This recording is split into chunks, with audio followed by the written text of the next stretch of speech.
Chapter 15-19. Left with no other choice, Lin Ji could only tidy herself up, wipe her tears, and return home dejectedly. Only then did this farce come to an end. Yun Shishir furrowed her brows in apparent displeasure. How could a woman send herself to his doorstep, kneeling and begging for his favor? Why did these women treat him like a tyrant from ancient times? Most importantly, this woman was Lin Ji, an incomparably disgusting woman. Yun Shishir felt as disgusted as if she had swallowed a fly. It was as if a fishbone was stuck in her throat, and she instantly felt uncomfortable all over. Even though Mu Yaja didn't do anything substantial, Lin Ji's behavior had unintentionally made her uncomfortable. She was thoroughly disgusted by what she had seen. Yun Shishir clutched her chest. She was clearly infuriated. She wasn't angry at Mu Yaja, but she was deeply disgusted by Lin Ji's shamelessness. This was the first time she had seen it. Then, what about when she wasn't around? Did such things keep happening? Once she thought of the danger lurking around him, and the fact that so many women saw him as a god, chasing after him, and falling in love with him, her possessiveness was incomparably shameful. She felt dirty. There was an expensive carpet at the entrance. When Lin Ji knelt, she instantly felt that it was an eyesore. Thinking of how Lin Ji looked just now, kneeling there in disgust, she couldn't stand it anymore. She walked over and threw the carpet out of the door in disgust like a child. Mu Yaja looked at her childish behavior, but he couldn't help but chuckle softly. He reached out and pulled her into his arms. However, he noticed that her body was extremely stiff. He knew that she was disgusted, and even a little jealous. However, he still found it funny, and asked knowingly, "What's wrong?" "Nothing." Yun Shishir gave a cold reply, as if she was a little peeved. Mu Yaja smiled faintly. He was a little glad that after Lin Ji's torment tonight, he finally saw that this woman could be quite cute when she was jealous. This was the first time he saw her so jealous. She was fuming with anger, her hands holding her lapels, and a hostile aura that kept people away. Especially on that delicate and cute face, her delicate lips were slightly pouted, and he couldn't help but want to kiss her. And he, too, had done the same. He grabbed her chin, leaned in, and kissed her lips. Yun Shishir pushed him away a little angrily, and questioned him a little unhappily, "Does this happen often?" Compared to her inexplicable anxiety, he seemed to be very patient, and responded unhurriedly, with a nonchalant attitude. Yun Shishir was even more displeased. Do women like her often come knocking on your door in the past? The she was referring to was naturally Lin Ji. She wondered if there were many women like Lin Ji who had ulterior motives, coveting him. Were those women still sending themselves to his door dauntlessly, like a stream of carrots crossing the river, and begging for his favor? They were clearly in a civilized society of the 21st century, but these things that only happened in ancient times were really happening to her now. How laughable. There were actually women who trampled on him like this. He was happy to see her doubtful attitude. Chapter 15-20. Did this stupid woman finally have a sense of crisis? Did she finally understand that her man was also in high demand and that many women were eyeing him covetously? Finally, she was worried about this too. Mu Yaja was especially satisfied. However, he pretended to be natural and said, "A lot." His provocation was not intentional. Hence, Yun Shishir did not detect anything unusual from his tone. She frowned and looked shocked. "A lot?" "Yes." The man's lips curled into a smile as he retorted, "Isn't it normal?" Yun Shishir was suddenly speechless. Yes, wasn't this a very normal thing? There were many such scenes in the entertainment industry. Lin Ji was one of them. Yan Bingqing, Han Yuyan, and the other A-listers had all done the same. Even Yang Mi, who got along with her peacefully, relied on the unspoken rules to get to her position. This was an indisputable fact. The entertainment industry was a luxurious circle. Beauties, money, power, and all kinds of darkness could find shelter here. Yun Shusher's body stiffened when she thought of this. Mu Yaja said lazily, there are many women in the entertainment industry. In order to get to the top, they send themselves to the rich man's room. What you don't know is that whenever I book a hotel, my hotel room number and all other information will be revealed in the next second. Then, many women will appear at my door, dressed in all kinds of flirtatious and seductive clothes. Yun Shusher asked relentlessly, what about you? Do you open the door and let them in? No. Mu Yaja was very calm about this. No. Yun Shusher was clearly skeptical of his claim. Then what exactly was the situation just now? Mu Yaja said, in the past, I didn't like to interact with women in the industry. I thought they were dirty and disgusting. Those bodies looked beautiful, but under those beautiful faces, there was greed and lust. I didn't like it. What about Lin Ji? Yun Shusher obviously did not want to let go of this point. Why did you let her in? Mu Yaja frowned. He was indeed wronged on this point. Was he the one who let this woman in? I closed the door. Then she used her leg to block it. Yun Shusher was shocked again. There was such a thing. This was too much. How could she be so shameless? She was rejected and still shamelessly came to him. How thick-skinned. Yun Shusher uttered these words with a frown. Mu Yaja teased, do you think everyone is as thin-skinned as you? Yun Shusher, she stared at him helplessly. Okay, be good. My little fella is jealous. Mu Yaja patted her head and coaxed her gently, as if coaxing a child. Don't be angry, okay? You won't look good when you're angry. Yun Shusher completely lost her temper. I'm not in the mood to quarrel with you. She turned her face away. Obviously, she was still sulking. It was true that she could not blame him for this matter. However, she was still very angry and had nowhere to vent her anger. She kept it in her heart and did not know how to release it. She could not blame him, but she did not want to bother with him either. However, Mu Yaja found it funny.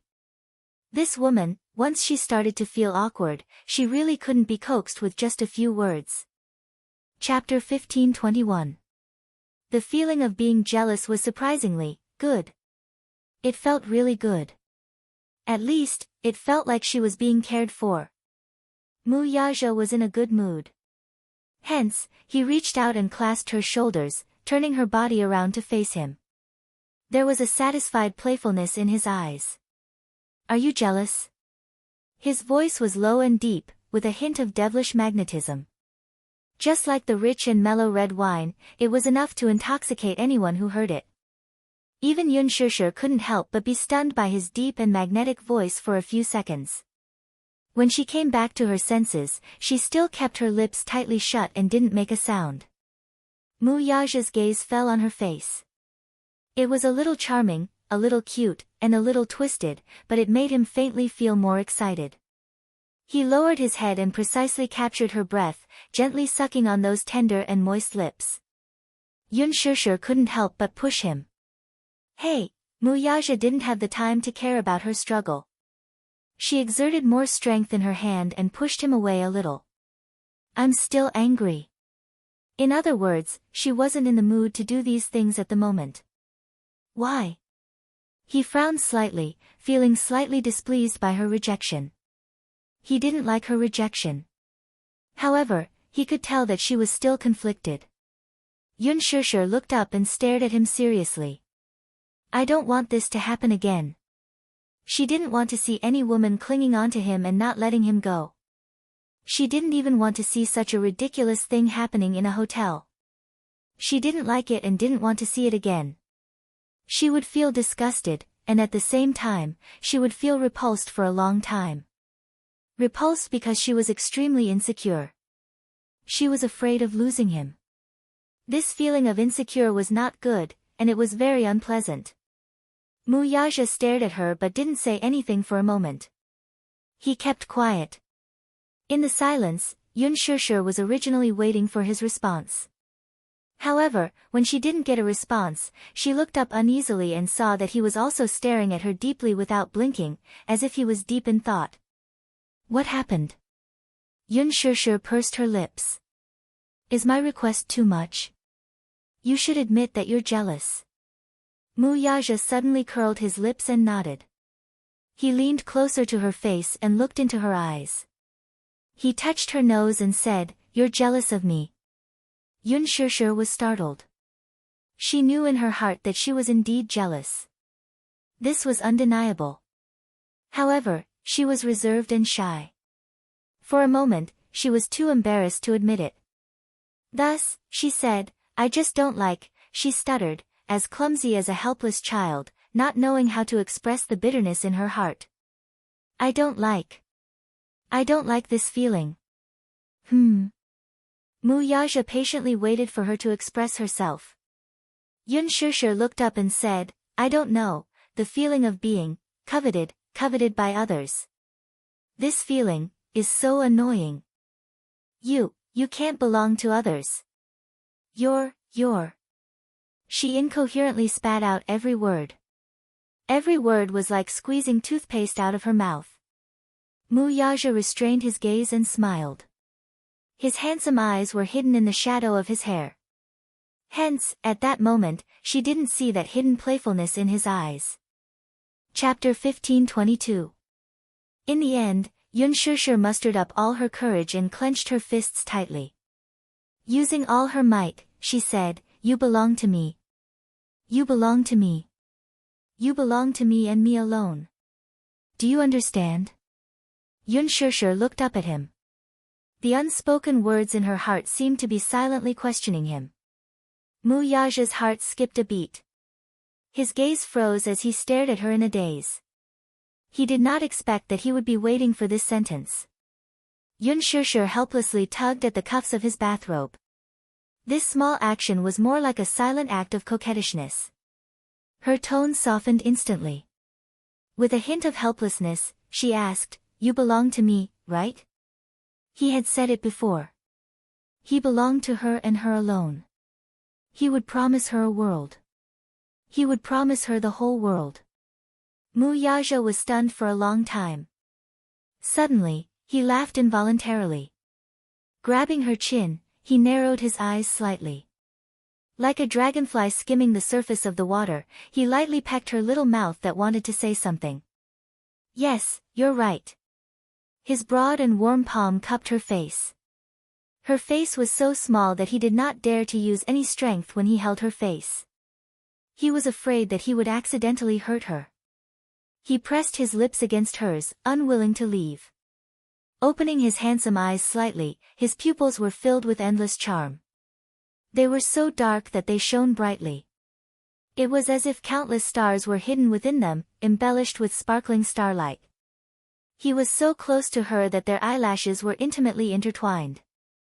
His eyelashes were so long that even his eyes brushed past her eyelids, leaving behind traces of itchiness. He really loved this torturous little thing. Mu Yaja pressed the tip of her nose and hugged her waist even tighter. At the same time, he blocked her lips and said, "Listen." Yun Shishir looked up and gazed into the depths of his eyes. "I belong to you and you alone." He said each word with a pause. Every word was said with incomparable seriousness. "Do you like this answer?" Yun Shishir was taken aback. It was as if a certain part of her heart had been struck hard, causing her to go limp. Mu Yaja smiled, but before she could respond, he kissed her. However, this kiss was not as domineering and fierce as it had been at the beginning. Instead, it was soft and gentle as it rubbed against her lips. Hugging her waist, he continued the unending kiss. The seductive kiss went all the way from the entryway to the living room, where they lingered on the sofa. This kiss was no longer limited to the sofa. Pressing his lips against hers, Mu Yaja's kisses gradually deepened and deepened. At the same time he pried open her lips, his hands also moved. With a few moves, he smoothly untied the knot on her waist. Her knot was very tight, but to him, it took only a few seconds for her clothes to be pushed aside. Yun Shishir was kissed until she felt like she was about to suffocate. It was rare that he gave her space to breathe. In just a moment, he sealed her lips again and kissed her deeply. She raised her hands and hugged his neck. It was rare for her to take the initiative to pull his bathrobe down to his shoulders, revealing his well-defined shoulders. Muyaja could not help but tease her, "Little one, in such a hurry?" After he said that, Yun Shishir was extremely embarrassed. Her face suddenly turned red as she stopped her actions and wanted to withdraw her hands. Chapter 1523. Muyaja's overly flirtatious words really made people blush and their hearts race. In front of others, he always gave people the impression that he was pure and ascetic, and he wasn't that enthusiastic about such things between men and women. Therefore, in the wealthy families, many young ladies from prestigious families flocked to him like ducks. It wasn't because of anything else. It was because other aristocratic young masters like him often had messy relationships with men and women. However, there had never been any rumors about him having a messy relationship. This was already considered extreme among the wealthy families. But in reality, there wasn't a man who wasn't passionate about such things in bed, and there wasn't a man who really said that he was pure and ascetic. This matter also depended on the partner. In other words, even if Lin Ji tried her best to strip off all her clothes and stood in front of him flirtatiously, he might not even bat an eyelid. However, even at this moment, the woman in his arms stood in front of him fully clothed, without doing anything. Just one look was enough to make him have the urge to take her ruthlessly. He was a man who was full of energy, and he could maintain it for a long time at a time. After the two of them finished their session on the sofa, Yun Shishir was so tired that she couldn't stop panting. Looking at the man, he frowned and didn't feel that he was satisfied. This place was too small. There were many actions that he couldn't perform at all. In such a small battlefield, there was no place for him to use his skills. Thus, he hugged her, carried the woman who was panting, and strode into the bedroom. He threw her on the bed. Her petite body bounced slightly on the huge king-sized bed. Then, his tall body covered her in a dark mass and took advantage of her. Almost coherently, he merged with her again and continued what he hadn't been able to enjoy just now.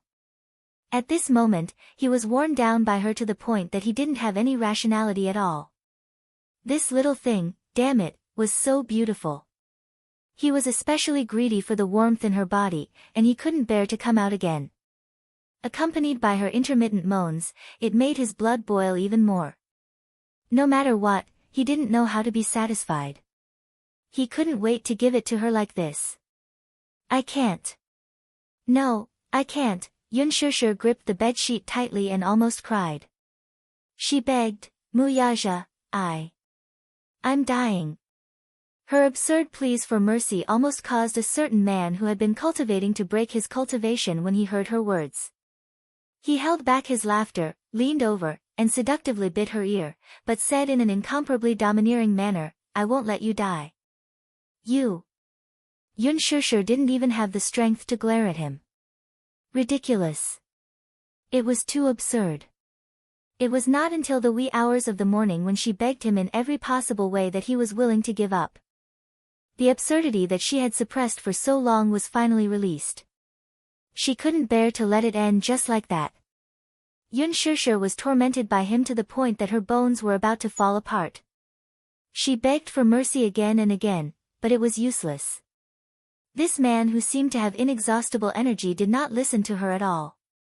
Even when she was exhausted, he still used those shy postures to torment her and provoke her. It was too vile. This man was simply a monster. It was as if he had inexhaustible energy. Chapter 1524. Shishir, his voice was so soft that it seeped into her bones. Muyaja leaned close to her ear. His eyes were slightly open, and his thin lips were close to her ear as he murmured. He lovingly stroked her hair. He especially liked the look on her face at this moment. She was languid, intoxicated, and extremely enchanting. He had never thought that he would be so infatuated with a woman. Infatuated, immersed, and unable to control his emotions. All along, he had been proud of his strong self-control. He wouldn't be infatuated with things that he shouldn't be infatuated with. He could pick them up and let them go easily. However, now, he had a concern in his heart. At the same time, he was a little annoyed, but at the same time, he was conflicted and satisfied. Men were sometimes contradictory. They longed for freedom, but they were also greedy for warmth. Yun Shushu snuggled in his arms. In the warm room, they wandered charmingly. She hugged him and fell asleep very quickly. She was too tired. She was exhausted. After the carefree and unrestrained feeling, exhaustion hit her like a wave. Mu Yaja carried her into the bathroom and helped her freshen up. Under the light, he saw the marks on her body that looked like she had been bitten by poisonous insects. The bruises intersected with each other, and there was no doubt that these were his masterpieces. Vaguely, there was an inexplicable sense of accomplishment. A man's pursuit should be this desire to conquer. When Yun Shushu woke up, it was already noon the next day. When she opened her eyes, she heard the sound of newspapers being flipped. In the quiet room, it was a little abrupt.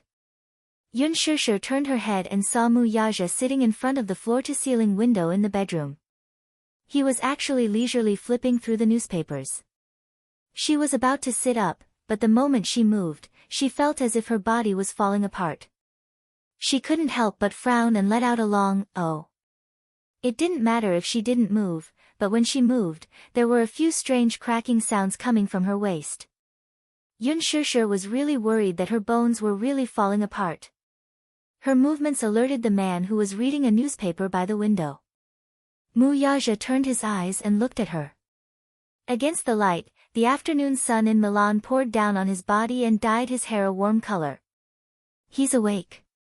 His voice was clear and seductive, and he sounded leisurely. Yun Shushu was a little embarrassed as she replied, She hid under the blanket and shyly curled into a ball. The moment she lifted the blanket, she inadvertently glanced at her body. The marks all over her body made her so embarrassed that she no longer had the courage to get out of bed. Like a coward, she shrunk back into the blanket. Mu Yaja couldn't help but smile at her adorable reaction. He got up and walked to the bedside. He sat down and reached out to grab a corner of the blanket, wanting to lift it. "No." Yun Shushu struggled for a moment and clutched the blanket tightly. She looked at her as if she wanted to say something. Mu Yaja couldn't help but laugh. "Which part of your body have I not seen before?" Although she said that, she still felt that, it was so damn embarrassing. Her body was covered with those marks. It was so embarrassing. Yun Shushu wanted to cry to death. Mu Yaja tugged at the blanket, but she refused to let go. She accidentally pulled her waist and instantly scrunched up her little face in discomfort. It was so sore and painful. Mu Yaja saw that her expression was a little strange. He frowned a little worriedly and asked, "What's wrong?" Yun Shushu shook her head. "What's wrong?" Chapter 1525. Mu Yaja didn't know whether to laugh or cry. "Turn over and lie on your stomach on the bed." She let out an "ah" as she didn't understand why he said that. "Be good, lie on your stomach." He guided her gently and patiently. Alas, she was still on her guard against him as if he were a wolf. She glared at him as if she was afraid that he would pounce on her the next second, just like he did last night. Her vigilant gaze made him not know whether to laugh or cry. "Why are you so guarded? Since when?" Although Yun Shushu didn't admit it, the vigilance in her eyes couldn't be concealed. Mu Yaja said faintly, "You don't have to be so guarded against me. Firstly, I just want to give you a massage now. Secondly, I want you, so there's no use for you to guard against me." Since he had already said so, Yun Shushu didn't dare to go against him. Hence, she obediently turned over and lay on her stomach on the bed. Mu Yaja opened the drawer. There was a box of rose essential oil that the hotel had prepared. He applied some on his hands and started to massage her. His technique wasn't considered professional, but it was just right to relieve some of the soreness. His broad palms rubbed the acupuncture points on her waist gently. She had never seen such a patient side of him serving someone. The man who had always been noble and imposing actually knew how to give someone a massage. If it was someone else, they wouldn't even dare to believe it. But Yun Shusher had the fortune to taste the feeling of being served by this man. At the same time that she felt comfortable, she also felt a little smug. This man really knew how to be considerate sometimes. After about half an hour, the soreness finally subsided a little.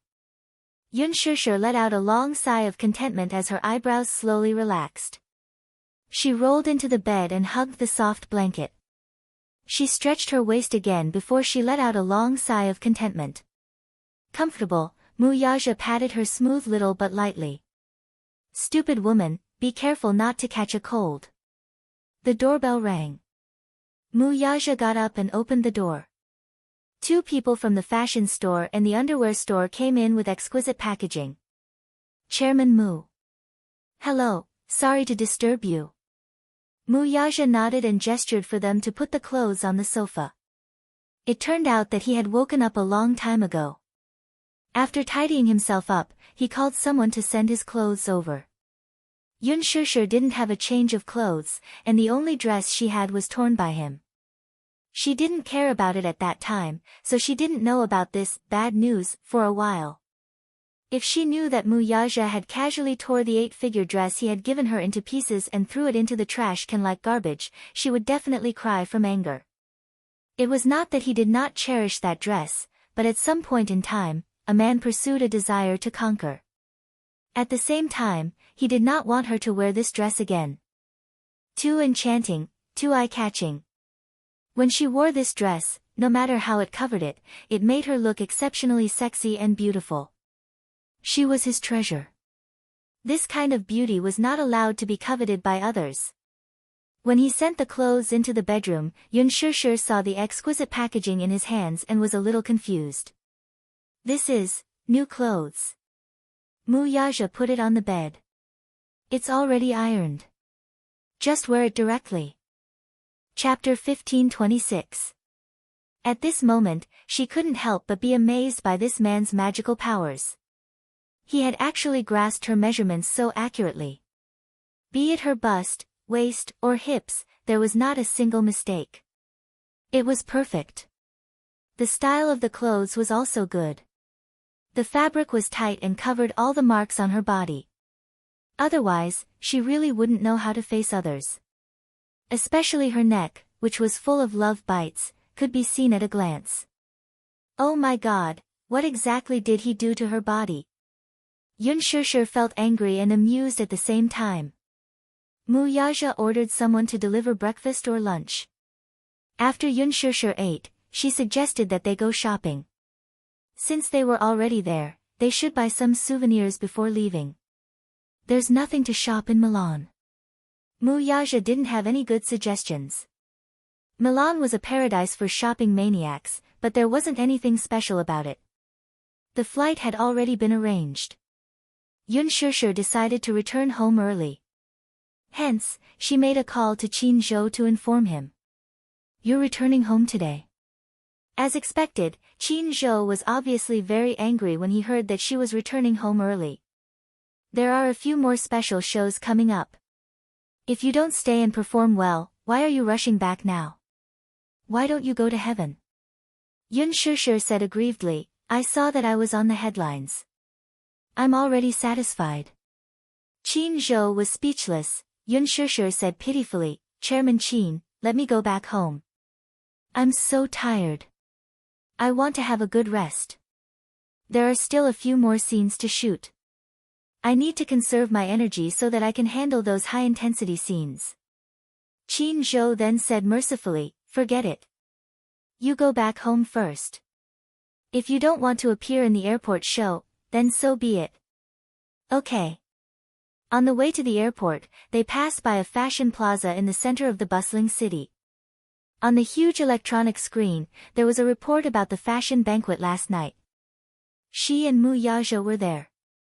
Yun Shusher looked at the image of her and Mu Yaja holding hands, and the corners of her lips curled up involuntarily.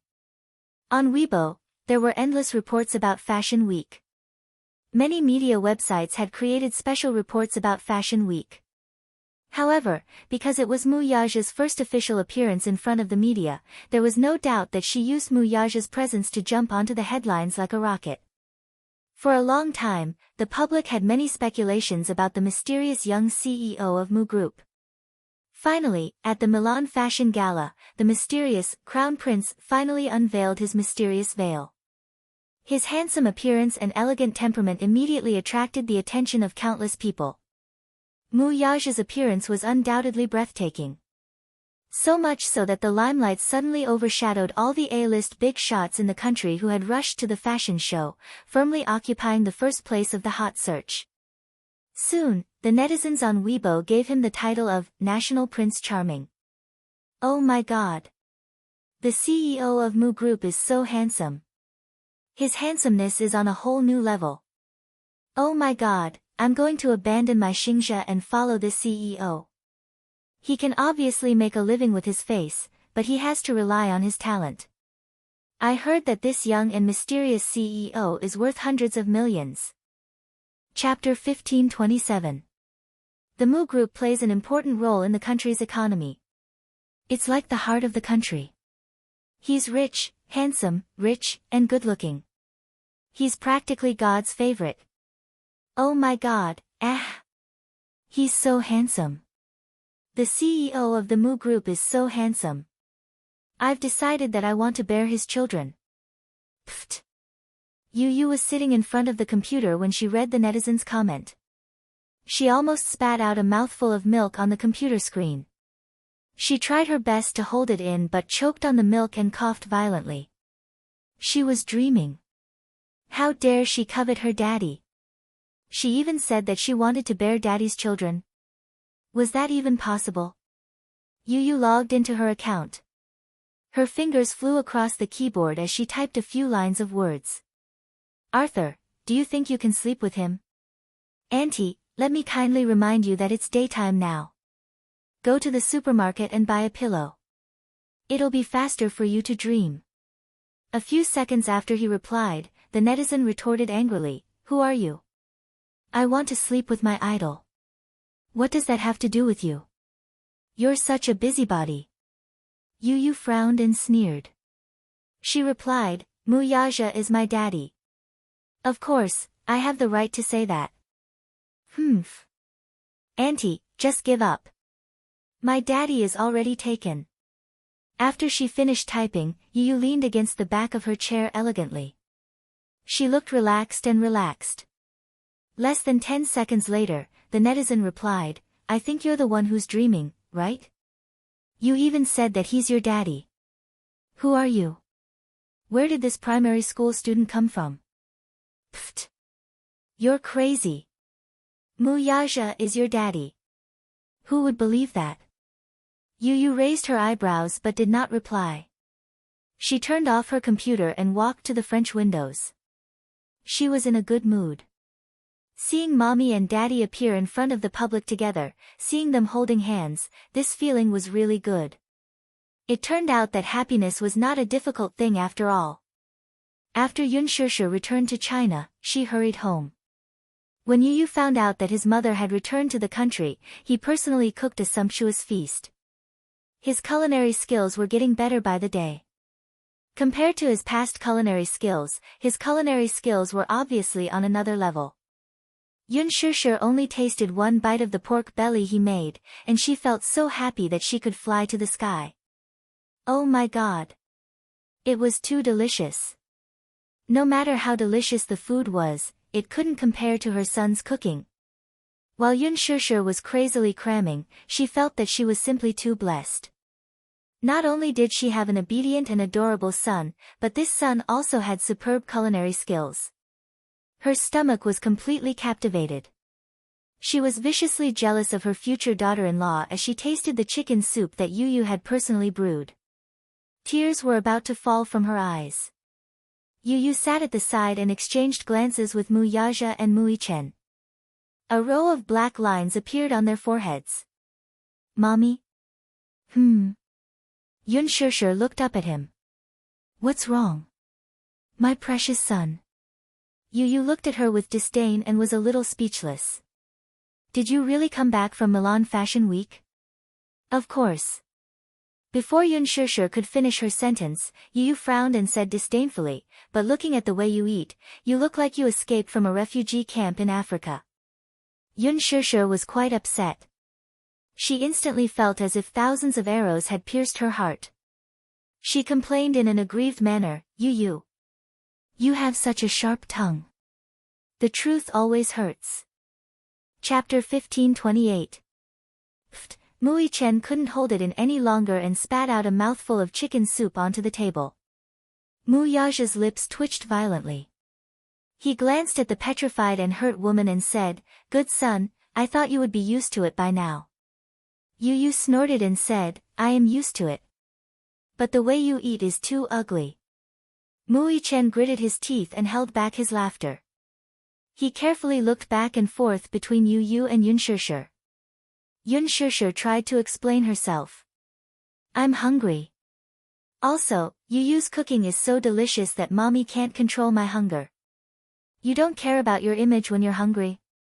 Yu raised his eyebrows and said disapprovingly, Mommy, how many times have I told you? You have to be ladylike and elegant. Yun Shishir explained, Mommy has always been very elegant and has maintained a ladylike image. After she said that, she didn't forget to blissfully wink at him. Yu clutched his chest and said, Then Mommy should be considerate of Yu's feelings. The way you eat is too scary. Yun Shishir almost exploded from Yu's sharp tongue. This child was getting more and more sharp-tongued. How scary was the way she ate. Yun Shishir felt hurt and said sadly, Yu, please don't be so mean. Mommy will pay attention to her table manners. That's more like it. Good mommy. After he said that, he added, Eat slowly. Otherwise, it won't be easy to digest. The soup is still warm. If you drink it too quickly, it will burn your throat. Yu's chicken soup was very good. There was a layer of oil on the surface, so Yun Shishir accidentally scalded the tip of her tongue. Yu stood up and used a spoon to scoop away the hot oil. He then scooped a new bowl of chicken soup for Yun Shishir and placed it in front of her. Then, he rested his chin on his hands and looked at her with a doting smile. Mommy, try it. Yun Shishir carefully blew on it and took a sip. She raised her eyebrows in surprise. It's delicious. Yu then scooped a bowl for Mu Yaja and Mui Chen. Mu Yaja also took a sip and raised a brow. Although he did not express anything, the incredulity in his eyes showed that he was amazed by the taste of this bowl of soup. Yu didn't ask him how it tasted. He was very confident in his cooking skills. He spent a lot of effort on this bowl of chicken soup and tasted it personally. He didn't add any flavorings, but it was still very delicious. Judging from Daddy's expression, he was also amazed by this bowl of chicken soup. Little Yi Chen, on the other hand, was drinking without a word. Although his face was expressionless, he was still smacking his lips in satisfaction after gulping down the entire bowl of soup. It was obvious that he was not satisfied yet. Yu, when you get married in the future, will you still be willing to make chicken soup for Mommy? Yun Shishir suddenly asked pitifully. When she thought about how happy Yu's future wife would be, Yun Shishir finally understood why there were so many grudges between mother-in-law and daughter-in-law. When she thought about it, she actually felt a little sad. Yu replied matter-of-factly, Of course. Yu will take care of Mommy's chicken soup for the rest of my life. Yun Shishir was very touched. At the same time, she was also touched by Yu's cute and witty reply. So cute. Let Mommy kiss you. Chapter 15:29. After returning to China, Yun Shishir rested peacefully for a few days. She made up for all the sleep she had missed while rushing to work. However, this peace only lasted for a few days. As soon as Qin Zhou rushed back to China, a lot of work came crashing down on him. After returning from Milan, each artist's team began to show their prowess and churned out press releases in full swing. Especially Lin Ji's team, they exaggerated the grand occasion of Lin Ji's red carpet appearance to the heavens. It was as if a fairy had descended to the earth and stunned everyone. However, no matter how much they exaggerated, the photos were just placed there. It didn't give people the impression that she was stunning. The main reason was that after Qin Zhou's team displayed Yun Shishir's live photos, it gave people the impression that Lin Ji's style was overshadowed. Without comparison, there would be no harm.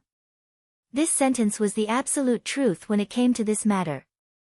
This infuriated Lin Ji's team, especially Lin Ji. Her face turned ashen when she saw the stark contrast between how the netizens were belittling her and Yun Shishir.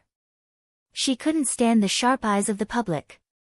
Lin Ji had always boasted of being the #1 beauty in ancient costumes, but she couldn't stand being compared to Yun Shishir. Her temperament was clearly defeated. This Qin Zhou is really something. As soon as he returned to China, he couldn't wait to start a bloodbath. He wanted to praise Yun Shishir to the heavens. However, wasn't it just bragging? It only took a short while for Qin Zhou's team to be smug. After the popularity of Fashion Week, who would pay attention to Yun Shishir? This time, however, Lin Ji was once again taken aback. Within a few days, Louis Vuitton's official Weibo posted a group photo that shocked the entire entertainment industry. It was a group photo of Louis Vuitton's CEO in Greater China, Han Donghua, Louis Vuitton's brand director, Shi Andy, and Yun Shishir. The three of them sat together, smiling at the camera.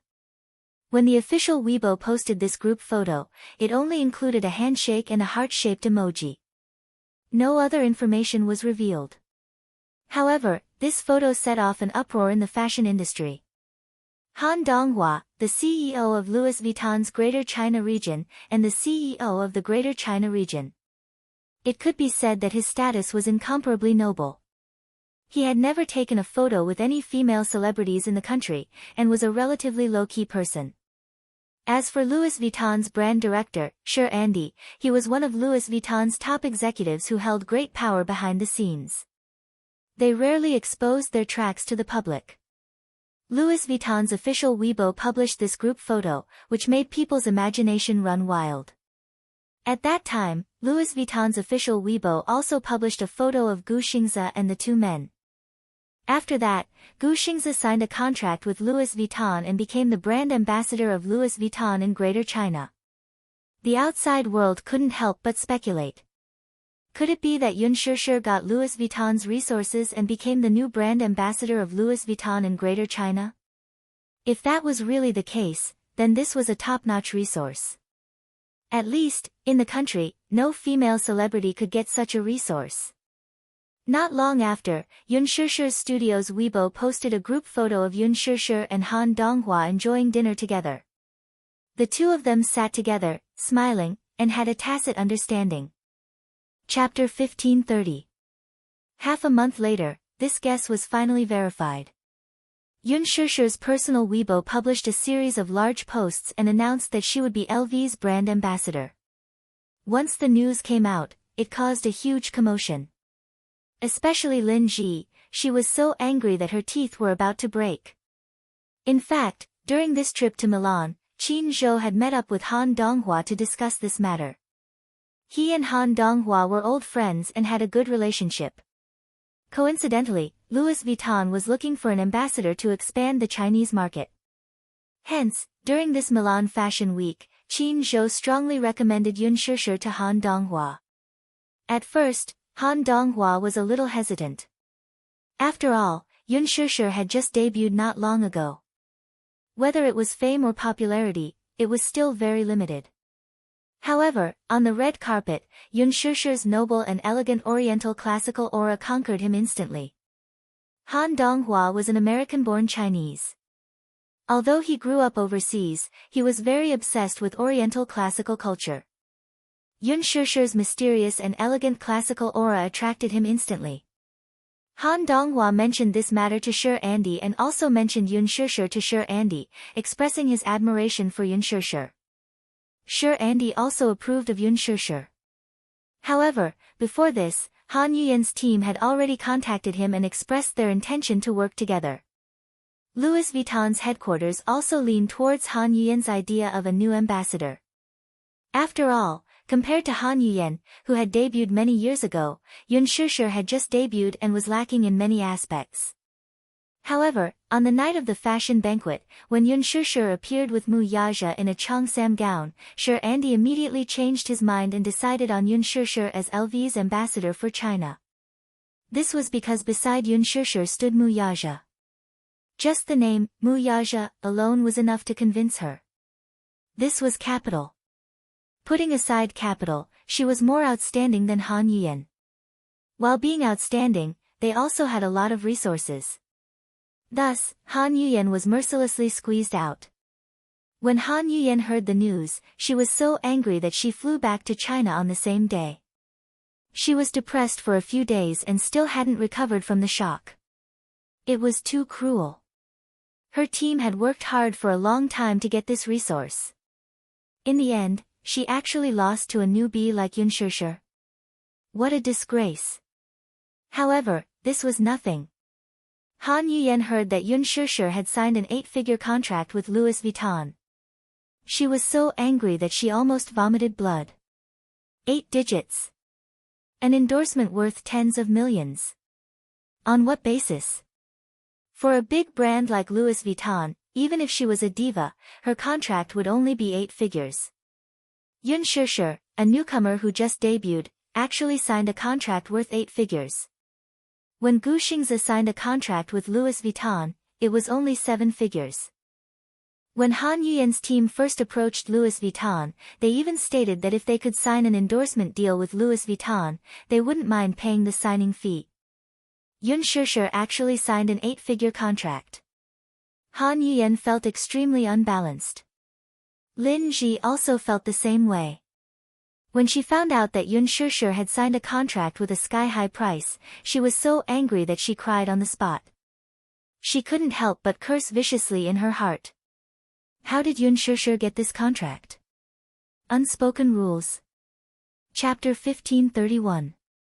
At the thought of this, she had nowhere to vent the bitterness in her heart. This news alarmed Song Enya as well.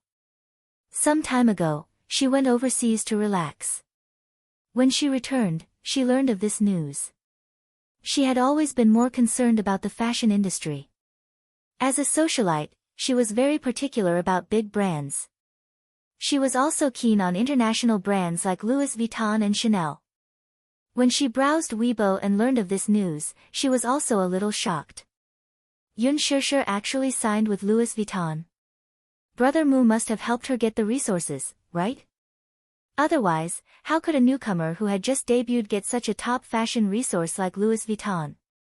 In the past few days, after she returned, she discovered that there seemed to be a huge change in the Mu family. There was a huge upheaval in the Mu group.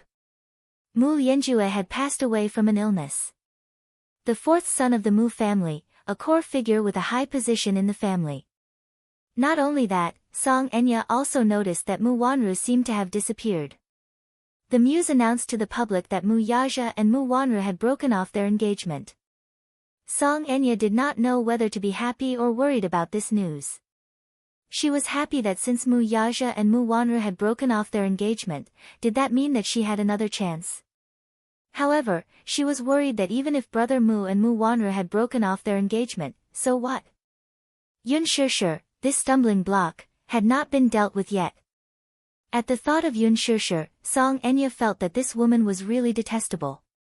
Why was Brother Mu still not tired of her? She thought that Brother Mu would have long gotten tired of Yun Shishir. However, when she returned to the country, she saw Yun Shishir's face that made her want to strangle her to death. She was extremely disgusted. She still remembered the smug look on that B*TCH's face when she personally went to apologize to Yun Shishir for Brother Mu's sake. Song Enya felt as disgusted as if she had swallowed a fly alive. In her eyes, Yun Shishir was a lowly commoner, while she was a high and mighty noble lady. She actually wanted her to lower her head and apologize to this lowly commoner. However, for the sake of elder Brother Mu, she could endure this anger. For the sake of elder brother Mu, she gritted her teeth and endured this grievance. The problem was that this lowly commoner actually did not accept her apology and even accused her of being insincere. Song Enya was so angry that she wanted to tear her into pieces. As a high and mighty noble lady, as the daughter of a socialite and the mayor's daughter, it was already a great favor for her to bend down and apologize to her. Not only did she not Yunshir, but she was also insulting her. However, this lowly commoner had brother Mu's support and love. She couldn't do anything to her for the time being. This was what infuriated her the most. This was simply unbearable.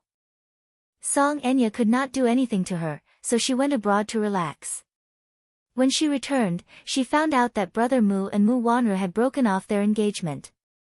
However, not long after this news was spread, Song Yunshi brought back a shocking piece of news. Enya, do you know? Mu Wanru has gone crazy. When Song Enya heard this shocking news from Song Yunshi, she was dumbfounded. For a moment, she could not digest this shocking news. What? Mu Wanru has gone crazy. Chapter 1532. Song Enya came back to her senses and pestered Song Yunshi. That can't be, right? Brother, you're lying. Why would I lie to you? Song Enya looked at him with her hands behind her back and still had some doubts. Maybe you're joking with me. Song Yunshi sat on the sofa, lit a cigarette, and took a deep puff. Seeing Song Enya pestering him with a suspicious expression, he did not know whether to laugh or cry. Do I have nothing better to do? Why would I joke with you like this? Then, how did you know? Song Enya still did not believe him, but she compromised and wanted to find out more about the situation from him. Do you want to know? At this moment, Song Yunshi deliberately kept her in suspense. He snorted and crossed his arms over his chest. I've been tired all day. If you want to know the answer, hurry up and massage my shoulders. Song Enya pouted, but she could not stop him. She stood up, walked behind him, and began to massage his shoulders.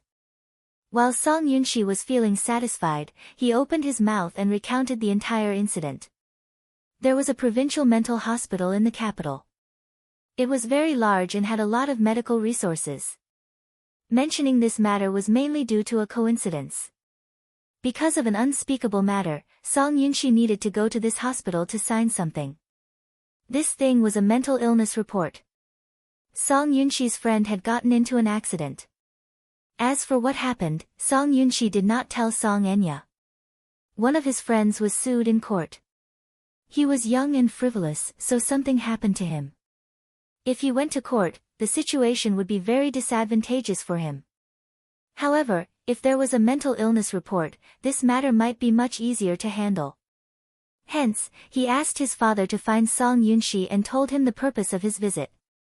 He asked him to get such a thing for him. At first, Song Yunshi was unwilling. However, this friend of his was a more reasonable person. He gave him a special letter. Song Yunshi opened it and read it before agreeing to this matter. Therefore, he spent the entire day on this matter. When Song Yunshi arrived at the hospital, he wandered around the hospital out of boredom while waiting for the report to be issued. However, it was quite a coincidence. He had accidentally bumped into Mu Wanru. There was a very remote courtyard in the hospital. There were artificial mountains and flowing water. The environment and facilities were extremely beautiful. While he was wandering around, he saw a nurse twisting a female patient's neck and dragging her by the collar to the fountain. Without saying a word, the nurse pressed the female patient's head into the fountain. Song Yunshi was not surprised. In the mental hospital, such things were not unfamiliar. In fact, they were very common. There were many severely mentally ill patients in the mental hospital. When they acted up, they didn't recognize their relatives and went crazy. As a result, the doctors and nurses in the hospital were injured by them. Some of the nurses were good-tempered. They knew that it was because of their illness, so they didn't pursue the matter. However, some of the nurses were petty. If they were scratched or bitten by a patient, they would pull the patient to the side and punch and kick them until their faces were bruised and swollen. They would secretly torture them. Some of the patients' family members came from powerful backgrounds. The nurses would take very thin needles and stab them fiercely to vent their anger. Chapter 1533. Song Yunshi stopped and saw the nurse pressing the female patient's head into the spring pool. While pinching her body, she cursed, "Crazy. Stupid crazy woman. Who told you to scratch me? Who told you to bite me? Drown you. Drown you." The female patient struggled crazily. Her movements were very big, and the water splashed everywhere. Song Yunshi frowned slightly. She walked forward and grabbed the nurse's arm. "What are you doing?" "Ah," the nurse was shocked. She turned around and saw an unfamiliar man in a suit and leather shoes. He was dressed respectfully. She immediately stopped her movements and looked at him in fear. The crime was caught red-handed. The nurse was a little helpless and explained incoherently that, "Sir, I'm sorry to let you see such a scene. I didn't want to, but this patient is so fierce. When she's ill, she scratches and bites like a lunatic. I had no choice but to teach her a lesson." As she spoke, she rolled up her sleeves and showed him, "Look, these are all scratches and bites from her. Sir, you'd better stay away from her, lest she hurt you." The nurse was still excitedly defending herself. The abused female patient at the side fell to the side of the spring pool and lay on the pool platform. Her wet hair covered her body in a sorry state. At this moment, she was relieved and was bending over, coughing violently. Song Yunshi frowned. When the female patient raised her head while coughing, she felt that her face was a little familiar. Sending permission quickly stepped forward and grabbed her by the collar, forcing her to raise her head. However, after her hair was scattered, a familiar face was revealed. Mu Wanru. How could it be her? Song Yunshi was completely dumbfounded. The reason why she did not recognize her at first glance was that Mu Wanru was haggard and in a sorry state. Her face was sallow and thin, and her cheeks were sunken in. All kinds of scars were exposed on her skin. Her eyes were empty and lifeless, like a puppet without a soul. She looked unfamiliar. How could it be her? Why was she here? Song Yunshi was surprised and in disbelief. She asked the nurse next to her, "What's the patient's name?" "Sir, do you know her?" "Answer me." Song Yunshi didn't have much patience. Her face was gloomy and serious. The nurse stammered, When she was admitted to the hospital, her name wasn't registered. However, when this patient was ill, she often said a name. "Whose name? What's her name?" "Yun Shishir. It's the same name as that popular celebrity recently, so I remember it very clearly." Upon hearing this, Song Yunshi's eyes darkened. He turned around and looked at her. With a suspicious gaze, he probed, "Mu Wanru?" As soon as he called out this name, she seemed to have some reaction to this name and turned her gaze towards him. "You? How do you know my name?" Mu Wanru was like a young and childish child. She laughed crazily a few times, pointed at him, and then pointed at herself. You know me." Song Yunshi turned pale with fright. His suspicions were confirmed. This person was Mu Wanru. But why was she here? This was a mental hospital. A place where mental patients were locked up. Chapter 1534. Why are you here? As soon as Song Yunshi finished speaking, Mu Wanru suddenly saw a nurse walking toward her from the side. She immediately panicked and hid behind Song Yunshi. She pointed at the nurse and wailed, "Devil! You devil! You're the devil who killed my child. Don't come over. Get lost! Get lost!" She screamed crazily and hid behind Song Yunshi. Her eyes were wide open as if she had seen a ghost. Song Yunshi's face was filled with embarrassment. The nurse had a helpless expression on her face. She called the security department and said that the patient had sneaked out. Even when the security department escorted Mu Wanru back to the ward, Song Yunshi was still in a daze. Later, she found out from the hospital director that the patient had gone crazy due to excessive stimulation. She also suffered from a very strong paranoia and her mental state was extremely unstable. She was sent here by a mysterious person. When she was sent here, the person did not give any information about the patient and only asked the hospital to take her in. At the same time, as a condition, this person built a medical building for the hospital. Only then did the hospital director happily accept the patient. Song Yunshi knew that the hospital director was deliberately hiding it from her. She guessed that Mu Wanru must have been sent by the muse and asked the hospital to hide her identity. Mu Wanru had gone crazy. Out of humanitarian reasons, the muse sent her to a mental hospital and gave her a decent place to stay. However, Mu Wanru's identity was special. The muse repeatedly asked the hospital to strictly protect all information and forbade it from being revealed to anyone. After Song Yunshi received the test report, she did not stay in the hospital for long. Song Enya still felt that the whole thing was quite mysterious. How could a perfectly fine person go crazy for no reason? After Song Yunshi finished speaking, she could not help but sigh. Enya, you didn't see that scene. When I saw Mu Wanru in the past, she was noble and magnanimous. She had the temperament of a lady from a wealthy family. When I saw her today, she no longer looked dignified. Her hair was disheveled and she was crazy, just like a beggar. I don't know what happened, but she really went crazy. I guess there's no hope. She can only spend the rest of her life in the hospital.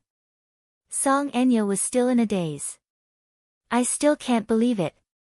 How did Mu Wanru go crazy? Which hospital is she in? Deun Hospital. Song Yunshi replied. Song Enya seemed to be deep in thought. What? You don't believe my words and you want to see it for yourself? Yunshi, pretending to be unhappy. Song Enya hurriedly replied, No. Brother, listen to yourself. I just a little. I can't believe it. I can't believe it. What? Song. It's impossible for a person to go crazy for no reason. She must have been agitated. That's enough. You're so stupid. Don't think too much about those useless things. Song Enya said angrily, What? Brother, you only know how to make fun of me. Chapter 1535. After sitting in the living room for a while, Song Yunshi went to the study to do some reading. Song Enya, on the other hand, sat on the sofa in a daze for a long time. Has Mu Wanru really gone mad? Deun Hospital was the only provincial psychiatric hospital in the capital. There were many mentally ill patients there. Is Mu Wanru really in there? The next afternoon, Song Enya drove to Deun Hospital. When she entered, the security guards stopped her. Hello, miss. You are, she panicked for a moment but maintained her composure. I'm here to visit a patient's family. Oh. Come and register, then. The security guard instructed. She casually wrote down a name and number on the registration book and was allowed to enter. She walked to the inpatient department. As soon as she stepped through the door, she felt a chill in her bones. The lobby of the inpatient department was extremely spacious, but it gave off an extremely oppressive feeling. The wind that blew from all directions invaded his body, causing him to shudder in fear. She had heard that the psychiatric hospital was a very scary place. Even a mentally healthy person would be driven crazy by the oppressive atmosphere here. This was not a lie at all. It was really too oppressive here. It gave off the feeling of hell on earth. When she reached the third floor, she could even hear several hysterical voices from the end of the long corridor. Song Enya looked over suspiciously. The wards here had a double-layered security design, with a wooden door and a stainless steel railing blocking the outside. A mentally deranged patient was grabbing the stainless steel door and shaking it wildly while screaming. His shrill cries echoed in the corridor, making one feel inexplicably flustered. How do you do, miss? The sudden inquiry from behind startled her. She screamed uncontrollably and turned around abruptly, only to see a nurse standing awkwardly at the same spot, looking at her in confusion. I'm sorry. Did I scare you? When she saw that it was a nurse from the hospital, she was secretly annoyed at herself for making a fuss over nothing. She immediately calmed herself down and smiled. I'm sorry. I was a little frightened. It's all right. The nurse paused and asked carefully, Miss, who are you looking for? It's like this. I'm looking for someone. She's in this hospital. I'm here to visit her. Okay, may I ask who the patient is? What's your name? Song Enya looked into her eyes and hesitated for a moment before slowly saying, her name is Mu Wanru. Mu Wanru? The nurse had a suspicious look on her face. Clearly, she had never heard of this name before. Wait, I have her photo. Song Enya took out a photo of Mu Wanru from her bag and handed it to her. The nurse took it from her, but the moment her eyes fell on the photo, her expression changed. She immediately returned the photo to the Missy and shook her head. There's no such person here. However, her panicked expression clearly proved that she was lying at this moment. Song Enya, who had studied psychology to a certain extent, observed the nurse's expression and was certain that she had recognized the person in the photo at first glance. She was lying. Chapter 1536. Mu Wanru was clearly in this hospital. However, due to some unspoken regulations, or for the sake of confidentiality, the nurse said that there was no such person in the hospital. Song Enya smiled and said calmly, I know she's here. I'm her friend, can you bring me to see her? No way. The moment the nurse opened her mouth, she realized that she had misspoken and quickly corrected herself. Miss, I've already said that there's no such person in this hospital. You mustn't make things difficult for me. He. Why would I make things difficult for you when you put it that way? Song Enya smiled gently. She then slowly reached into her handbag and walked toward the nurse. I know she's here. I'm here today to visit an old friend. I don't have any other intentions, nor do I have any intention of making things difficult for you. As she spoke, she inched closer to the nurse and carefully took out something wrapped in a stack of letters from her handbag. She then stuffed it into the nurse's hands with a smile in her eyes, expressing her friendliness first. The moment the nurse's hand touched the thick bundle of letters, her heart skipped a beat. The sky is so thick. She pinched the letter with her fingertips and roughly knew what number was in the letter. The nurse's face became a little hesitant. She looked at the woman with a friendly smile in front of her with some hesitation.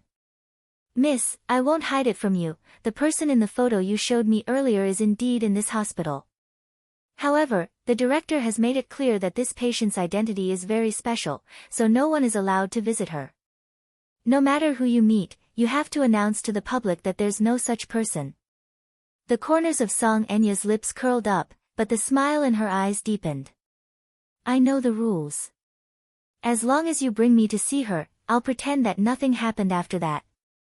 After a pause, she added, as long as you bring me to see this person, I'll give you more benefits. Trust me. The nurse hesitated for a long time, but the thick stack of letters in her hands was too tempting. She had a count in her hands. She touched the letter and found that it was definitely a 5-digit number. What a tempting number.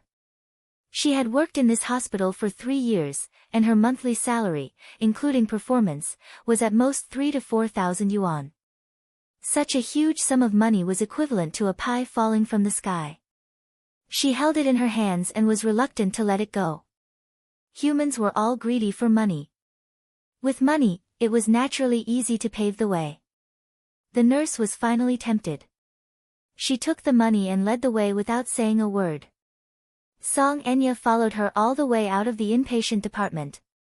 After passing through 18 winding water bridges and corridors, they arrived at a small, secluded building. This small building was the old building of De'an Hospital. 10 years ago, after the government allocated funds to trim the new building, this old inpatient building was completely abandoned. However, because the quality of the building was still acceptable, it was not torn down. After some renovation, it became a dormitory. Chapter 1537. She had a count in her hands. She touched the letter and found that it was definitely a 5-digit number. What a tempting number. She had worked in this hospital for 3 years, and her monthly salary, including performance, was at most 3 to 4,000 yuan. Such a huge sum of money was equivalent to a pie falling from the sky. She held it in her hands and was reluctant to let it go. Humans were all greedy for money. It was naturally easy to pave the way with money. The nurse was finally tempted. She took the money and led the way without saying a word. Song Enya followed her all the way out of the inpatient department. After passing through 18 winding water bridges and corridors, they arrived at a small, remote building. This small building was De'an Hospital's old building. 10 years ago, after the government allocated funds to renovate a new building, this old inpatient department building was completely abandoned. However, because the building's quality was passable, it was not demolished. After some renovation, it became a dormitory. The nurse led her all the way to the 3rd floor and stopped at the door of a ward on the 3rd floor. She then reminded her, the patient's condition is very unstable. She often goes crazy, so you can't go in. You can only stand at the door and take a few glances. Also, it's best to stay away from the door, lest you hurt yourself. Song Enya nodded. Okay, I understand. Then, I'll open the door now. Please take a few steps back. Song Enya obediently took a few steps back and watched nervously. The nurse unlocked the iron door first, then pushed open another door inside. She then closed the iron door and locked it again. Song Enya could not help but walk forward.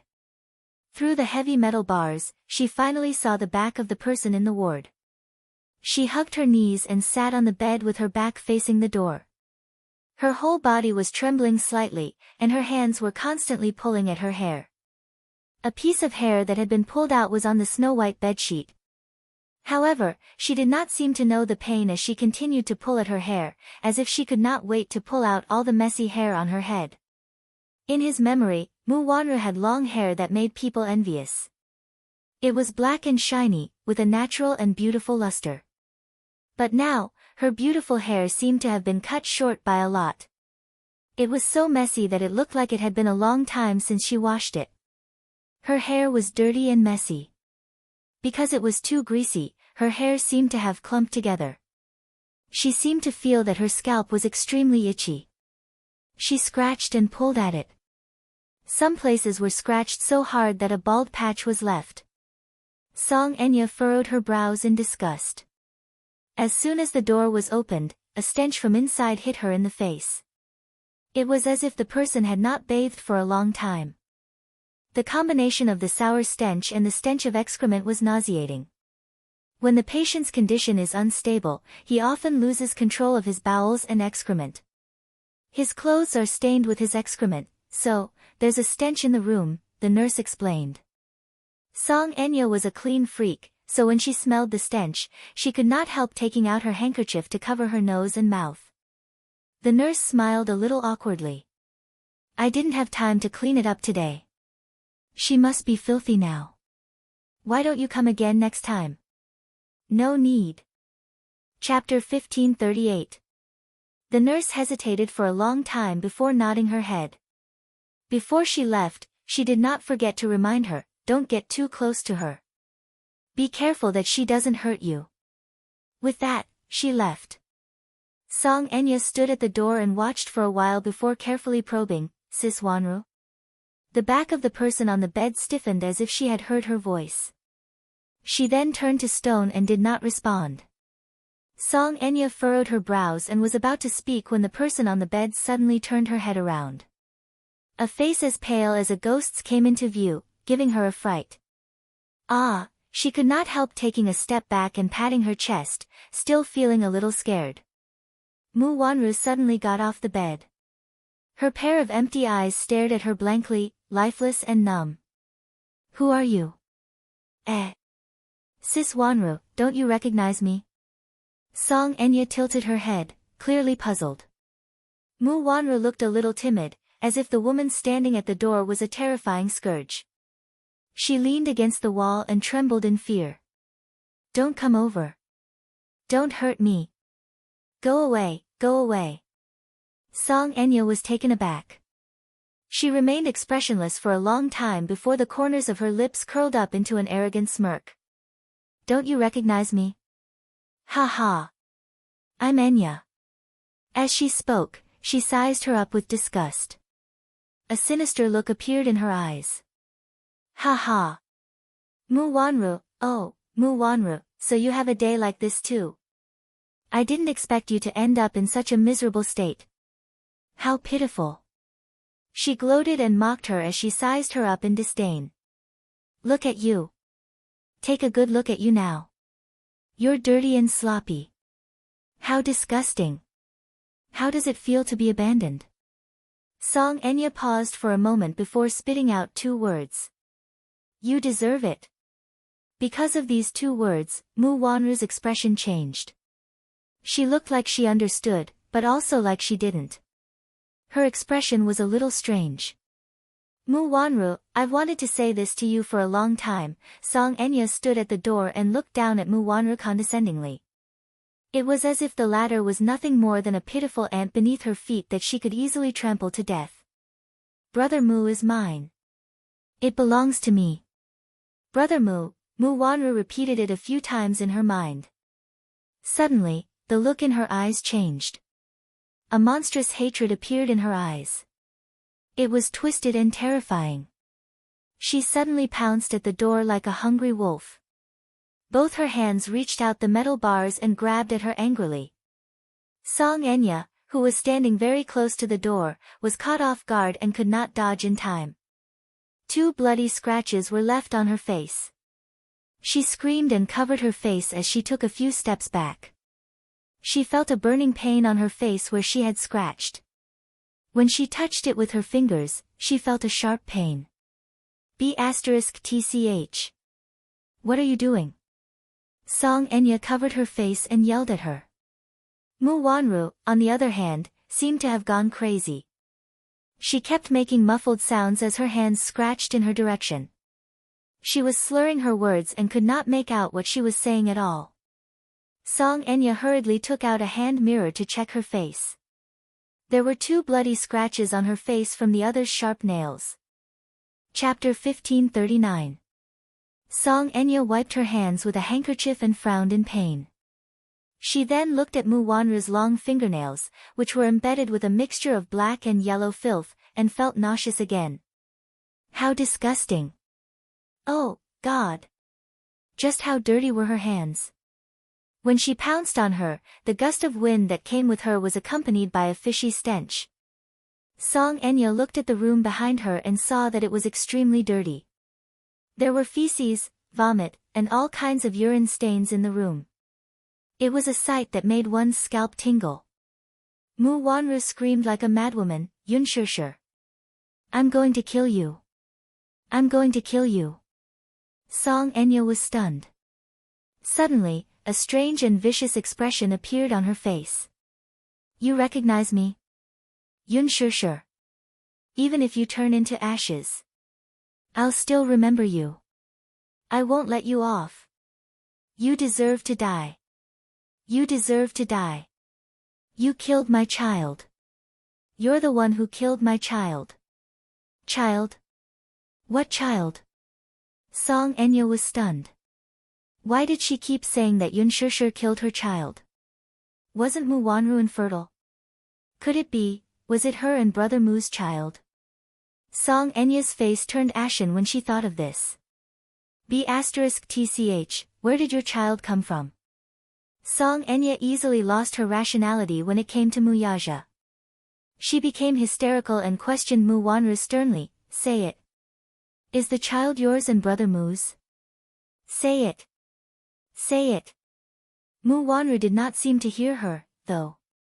She pounced on the metal door with a strange and sinister expression on her face. "It's all your fault. It's all your fault. You're the one who killed my child. It's all your fault. Return my child to me, return my child to me." Song Enya panicked. She rushed forward and slapped Mu Wanru, leaving a deep handprint on her cheek. B***TCH. You haven't answered my question. Say it, where did your child come from? Ha ha ha. My child is gone, it's gone. My child was killed by you. Mu Wanru, however, did not answer her question. She looked extremely depressed as she slid to the ground, her eyes empty and lifeless. The child is gone. The child is gone. Yun Shishir, you deserve to die. You deserve to die. Song was filled with anger. She had lost her rationality, but when she regained her senses, she sneered at herself. She had actually stooped to the level of a lunatic. Where did the child come from? She must have been delusional. She had been delusional, she had been delusively. Song Enya looked at Mu Wanru. While she was angry, she was also secretly pleased. At least, Mu Wanru was crazy. Ha! This was the consequence of going against her. Who told you to fight with me? Song Enya suddenly cursed. Who told you to fight with me for Brother Mu? Mu Wanru, this is your retribution. You can't win against me. You and Yun Shishir are the same. Brother Mu is mine, none of you have the right to fight with me. With that, she snorted and turned to leave. After leaving the ward, the nurse hurriedly chased after her. Just as she was about to speak, she was surprised to see the 2 red marks on her face. Chapter 1540. Humph. She's really crazy. She doesn't even recognize me anymore. She just pounced on me and scratched my face. Song Enya's face was sullen and her eyes were fierce. When she turned to look at the nurse, she forced a smile. It's fine, though. After all, she's already crazy. I can't stoop to her level. The nurse exchanged a few pleasantries before begging her again. Please don't tell anyone about what happened today. Otherwise, I'll definitely be fired by the hospital. I beg of you.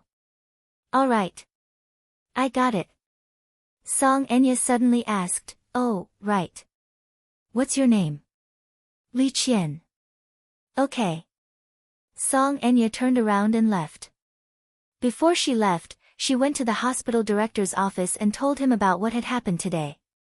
She mentioned one thing. There's a nurse in your hospital. I asked her to take me to visit a patient. She actually shamelessly asked me for a red packet. How exactly does your hospital train its employees? Even a lowly nurse knows how to be corrupt and accept bribes. The director's face turned white after hearing her words. He immediately made a phone call and confirmed that there was indeed such a thing. Then, he fired the caregiver named Li Qian on the spot.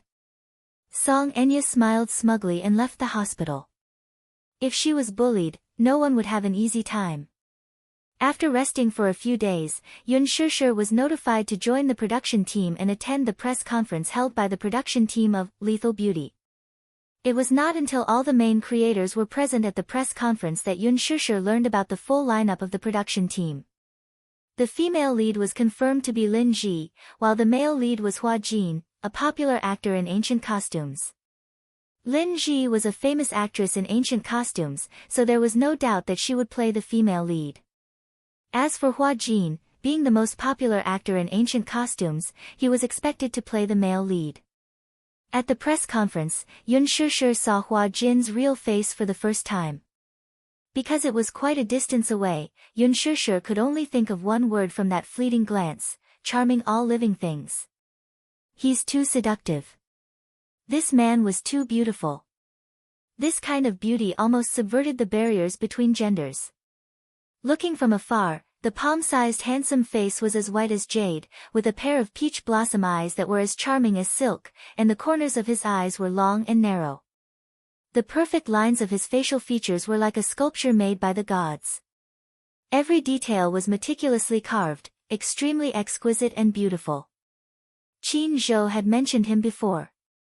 This Hua Jin is the most popular young actor in ancient costumes nowadays.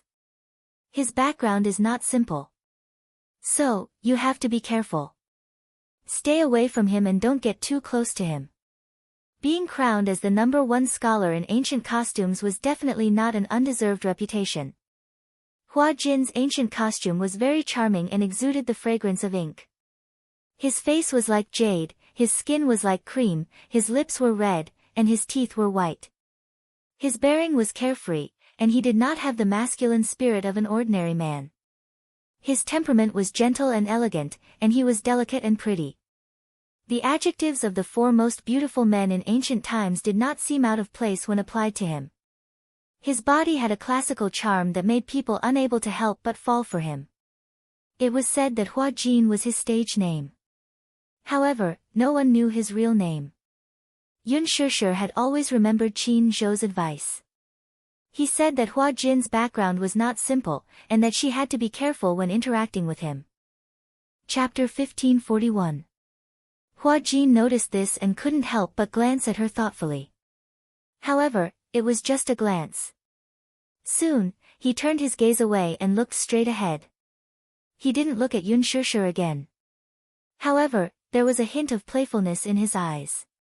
The first segment of the press conference was an interview with the main cast.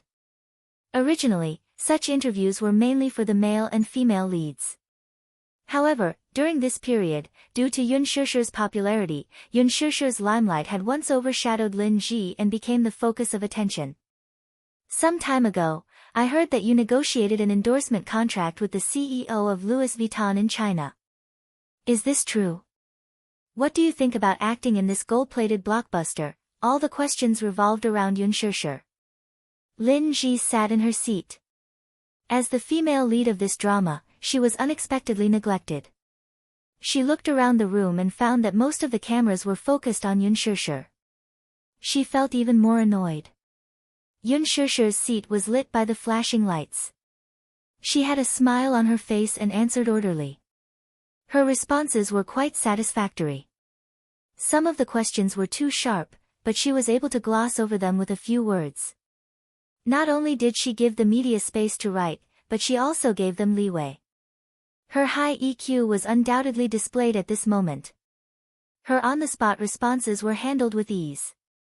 Qin Zhou wasn't present. He watched the live broadcast on his mobile phone and was quite satisfied with her performance. However, Lin Ji was a little dissatisfied. These reporters really didn't know their priorities. She was the backbone of the production. Yun Shishir was just a supporting actress. Why was she being paid so much attention? In order to be able to outshine all the other female stars at this press conference, she deliberately dressed up grandly. She was gorgeously dressed and had exquisite makeup. She wanted to win the attention of the audience at this interview. In the end, she was dressed so grandly, but the cameras were not focused on her. Wasn't this a little too much? What was wrong with the production team? Didn't they inform the media in advance? She was the female lead. The only female lead in this drama. Yun Shishir was just a supporting actress, a vicious supporting actress. Why was she receiving so much attention? The female lead was actually less popular than a supporting actress. This was too unreasonable. Lin Ji sat in her seat. Because of her anger, her whole body was stiff, as if she had been petrified. The lines on her shoulders were trembling faintly. Although she tried to force a smile on her face, the anger in her heart was surging more and more violently, and she was almost unable to suppress it. However, for the sake of the overall situation, she could only forcefully endure it. However, the displeasure in her eyes could not be concealed. As a result, when it was rare for the media to interview her, her attitude was quite unfriendly. Her tone was very harsh, and she even retorted with some sharp questions. As a result, the media was even more unwilling to interview her. On the other hand, Yun Shishir's ability to react quickly in the forest made the media more willing to interview her. Because of her interaction, the audience was laughing non-stop. Yun Shishir was someone who knew how to show off her burdens. Her answers were witty and humorous. She was not as coy and pretentious as other actresses. She was reserved and witty at the same time. The media was amazed. This Yun Shishir's EQ was too high. Chapter 1542. Halfway through the meeting, a media reporter suddenly raised his hand and asked a very difficult question. It said that director Gu originally wanted to cast you as the female lead, but you ended up playing the supporting role. How do you explain this rumor? Yun Shishir was stunned for a moment. Lin Ji and everyone else present were stunned. Except for Hua Jin. He looked at Yun Shishir, and a playful look appeared on his face, which was more exquisite and beautiful than a woman's. He rested his chin on his hand and looked at her meaningfully, secretly anticipating her response. Lin Ji also stared at Yun Shishir, wanting to see how she would answer this question. This question was very tricky. If she didn't answer well, both sides would offend each other.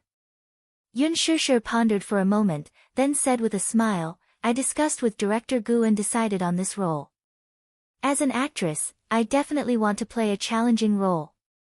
I really want to try this character. I feel that this character has a lot of tension, and I also hope to conquer her. So, those rumors can be said to be false. The matter of me being the female lead is false. It's probably made up by someone with ulterior motives. As soon as this answer came out, the director and producer sitting beside her smiled knowingly, but Lin Ji secretly snorted. Yun Shishir's answer didn't disappoint her. It seemed that she still had some sense of propriety. Hua Jin, on the other hand, lowered his eyelashes in disappointment.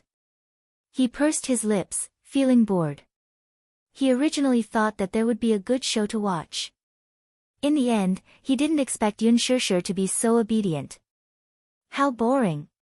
After the press conference ended, the crew opened a WeChat group and invited the main cast to join. As soon as they joined the group, Hua Jin sent 10 red packets. Good luck with the filming. There was a neat line below, thank you, Flower God. Thank you, boss. Flower God, this was Hua Jin's fan club's nickname for him. The first period drama he starred in was called Fu of the Flower God, and his stage name was Hua Jin. He was also a super popular period drama prince. Therefore, the fan group gave him the nickname Flower God. After leaving the venue, Yun Shishir went to the bathroom. When she came out, she bumped into Hua Jin, who was standing at the door. Hua Jin was 1.82 meters tall, but his figure was a little slender. He had the delicate beauty of a classical handsome man. Yun Shishir was 1.65 meters tall, and her height reached his neck. She didn't notice when she went out and bumped into his collarbone. Ugh, Yun Shishir was shocked and took a step back. When she looked up and saw that it was him, her expression froze. Hua Jin, on the other hand, smiled as he sized her up. His eyes were like water, especially deep. At the same time, it frightened people's minds, and at the same time, his smile was extremely charming, making people feel numb to the bone. Looking at him up close, even though she was prepared, she was still shocked by his beauty. He was too beautiful. The 4 great handsome men in ancient times were probably just like him. He did not have Mu Yaja's regal aura, nor did he have Gu Xing's aloof demeanor. Instead, he had the elegance and grace of a classic handsome man, as well as a jade-like beauty. On his body, there was a feminine temperament that didn't belong to his gender. His face was like the mid-autumn moon, his hair was like a knife, his eyebrows were like ink, his eyes were like autumn waves, and his thin lips were like cherry blossoms, soft and beautiful. Chapter 1543. He was wearing a white shirt today and looked like a flawless jade statue. Even if he was just standing there quietly, he still looked handsome and charming, giving people a sense of nobility.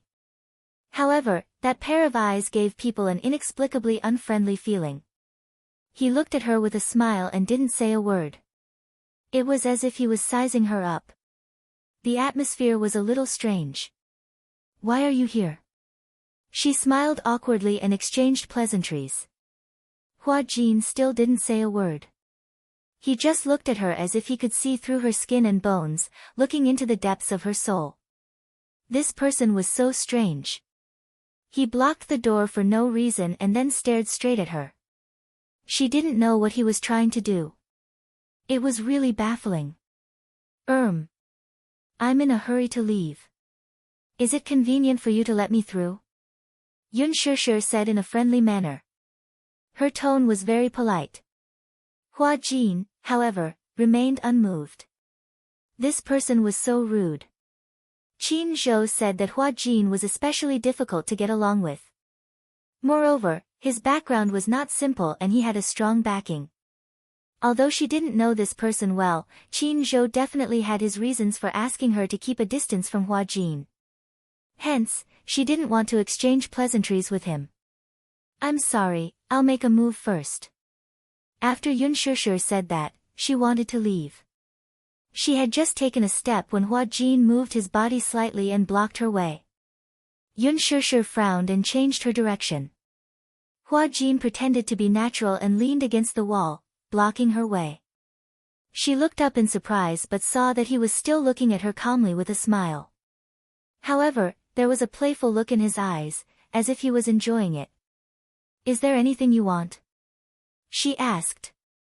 Hua Jin didn't respond and only shook his head slightly. Yun Shishir was in a deadlock with him for a few seconds. Catching him off guard, he rushed out like an arrow leaving the bowstring. This time, Hua Jin did not stop her. Yun Shishir looked back at him, only to see that he was still in the same position as before, not turning around. She inexplicably scolded him in her heart, then turned around and left. After she left, Hua Jin slowly turned around and looked in the direction she left. He raised his eyebrows and smiled enchantingly. This is fun. Mu Shi's car was waiting for her at the entrance of the underground parking lot. Yun Shishir hurriedly got into the car. Mu Shi, however, sensed that something was amiss with her expression. Glancing at her, she saw that the latter looked displeased and angry. What's wrong? Shishir? She asked nervously, did someone bully you? No. Yun Shishir paused for a moment and then said angrily, I just met a strange person. Who is it? Hua Jin. When Yun Shishir said this name, a subtle expression appeared on Mu Shi's face. It was indescribable and gave people a strange feeling. It gave people the feeling that Mu Shi was in awe of him and also had a complicated admiration for him. Hua Jin. What did he do to you? Nothing. Yun Shishir couldn't be bothered to say. It's not a big deal. Let's not talk about unpleasant things. Don't be angry. Hua Jin is indeed not easy to get along with. Mu Shi comforted her. He's not easy to get along with. Yes. Yes, his personality is very strange. Why do you and Qin Zhou say that? Chapter 1544. That's because he's very arrogant and unpredictable. He does everything according to his temperament. He's also known for his vicious tongue, even more so than Qin Zhou's. In that case, Yun Shishir raised a brow. With his personality, he'll be at a disadvantage in showbiz. Disadvantage? That's for others. Hua Jin won't. What do you mean? She explained, that's because he has a strong backing. How strong? In any case, he has a very strong backer, but we can't say who that backer is. She drove the car out of the car park. After paying the fare, she added, Qin Zhou wants you to keep a distance from him.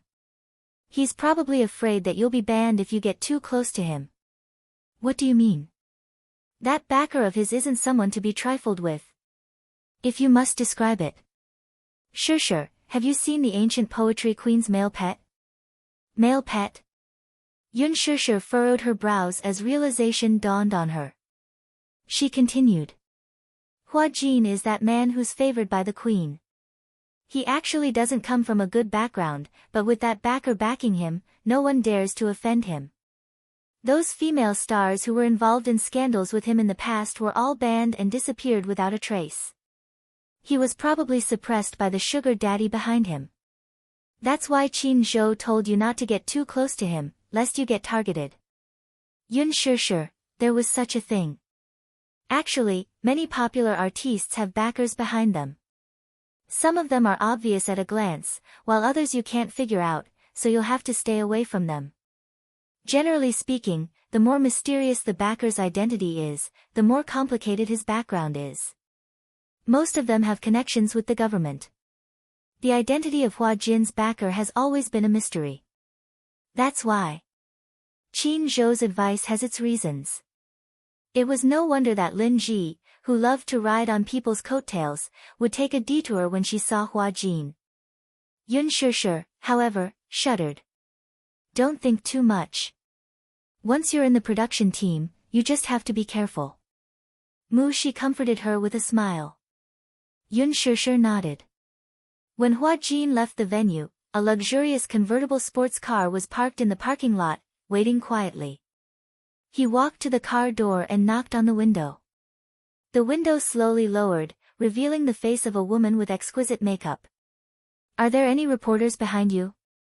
Hua Jin shook his head and smiled. No. Get in. Hua Jin opened the door and got into the car. Before he could fasten his seatbelt, the woman's figure stuck to him like a seductive snake spirit. She gently sucked on the corner of his lips and licked it with the tip of her tongue. Jin, I haven't seen you for a few days. Did you miss me? Yes. I miss you too. The woman led his hand to her beautiful place. Hua Jin took the initiative to pull her into his arms and kiss her lips. After a passionate kiss, the woman leaned against his chest, panting, and asked in a low voice, Do you have a job tonight? Nope. Accompany me, okay? Hua Jin, aren't you going home tonight? No. I quarreled with my dad. The woman was a little angry. He wants me to cut ties with you, how can I do that? Jin, I want to be with you for the rest of my life and never be separated. Hua Jin hugged her but did not say a word. Chapter 1545. How is that possible? Hua Jin raised his eyebrows and smiled faintly. Xiaoya, you are the most important person in my heart. No one can replace you. The woman's eyes suddenly became hot. She hugged him excitedly and gave him a deep French kiss. In the hotel, on the king-sized bed, Spring was enchanting. At the bedside, two hands were entwined with their fingers interlocked. Amidst the panting sounds, a woman's satisfied moans could be heard. The bedsheets were crumpled into a ball and were extremely messy. After making love, the sound of running water could be heard from the shower. Hua Jin sat at the head of the bed, holding a cigarette. Half of it was playing with it, and the other half was inhaling steadily. His eyes were staring blankly ahead. On his extremely beautiful face, there was laziness and carelessness after making love. Under his wet and messy hair, a pair of peach blossom eyes were slightly misty. In the lingering smoke, they gradually deepened. In the ashtray at the head of the bed, a few cigarette butts were stubbed out. The white bedding covered his naked body. He suddenly opened it and turned over to get out of bed. He put on a bathrobe and walked to the window. He slightly lifted a corner of the curtain and looked down at the night view of the city. In his mind, Yun Shishir's sullen face suddenly flashed. Hua Jin felt that it was extremely interesting. He couldn't help but smile. This girl, inexplicably, felt very interesting. Suddenly, a woman's warm body pressed against his back. Who are you thinking about? Hua Jin retracted his thoughts and looked back slightly. The woman hugged him from behind with a coquettish expression. I'm thinking about you. The woman's face was slightly shy. Why are you so slow? Jin. The woman's red lips moved and escaped. I saw your press conference today. Oh. His tone suddenly became cold. He said disapprovingly, What's so good about the press conference? When the woman mentioned the press conference, an inexplicable anxiety suddenly appeared on her face. I saw that when the camera turned to you, you were staring at that woman, right? Hua Jin asked knowingly, which woman? That's the one in white. She's called Sure something. I don't even remember her name. Hua Jin remained silent, not saying a word. The woman felt a little wronged by his perfunctory attitude. She hugged him tightly and asked unhappily, between her and me, who's prettier? I've never seen you stare at me so affectionately. Of course it's you. Hua Jin turned around, grabbed her chin and smiled wickedly. No one can compare to you. The woman blushed and couldn't help but pout. Jin, do you know?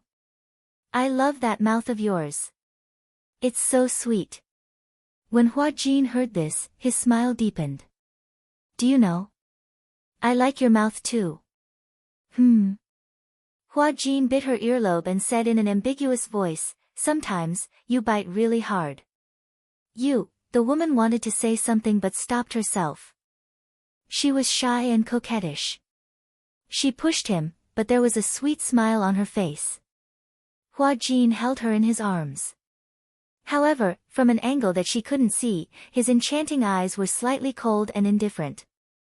His face was no longer as passionate as before, but a little cold. There was a hint of weariness between his eyebrows.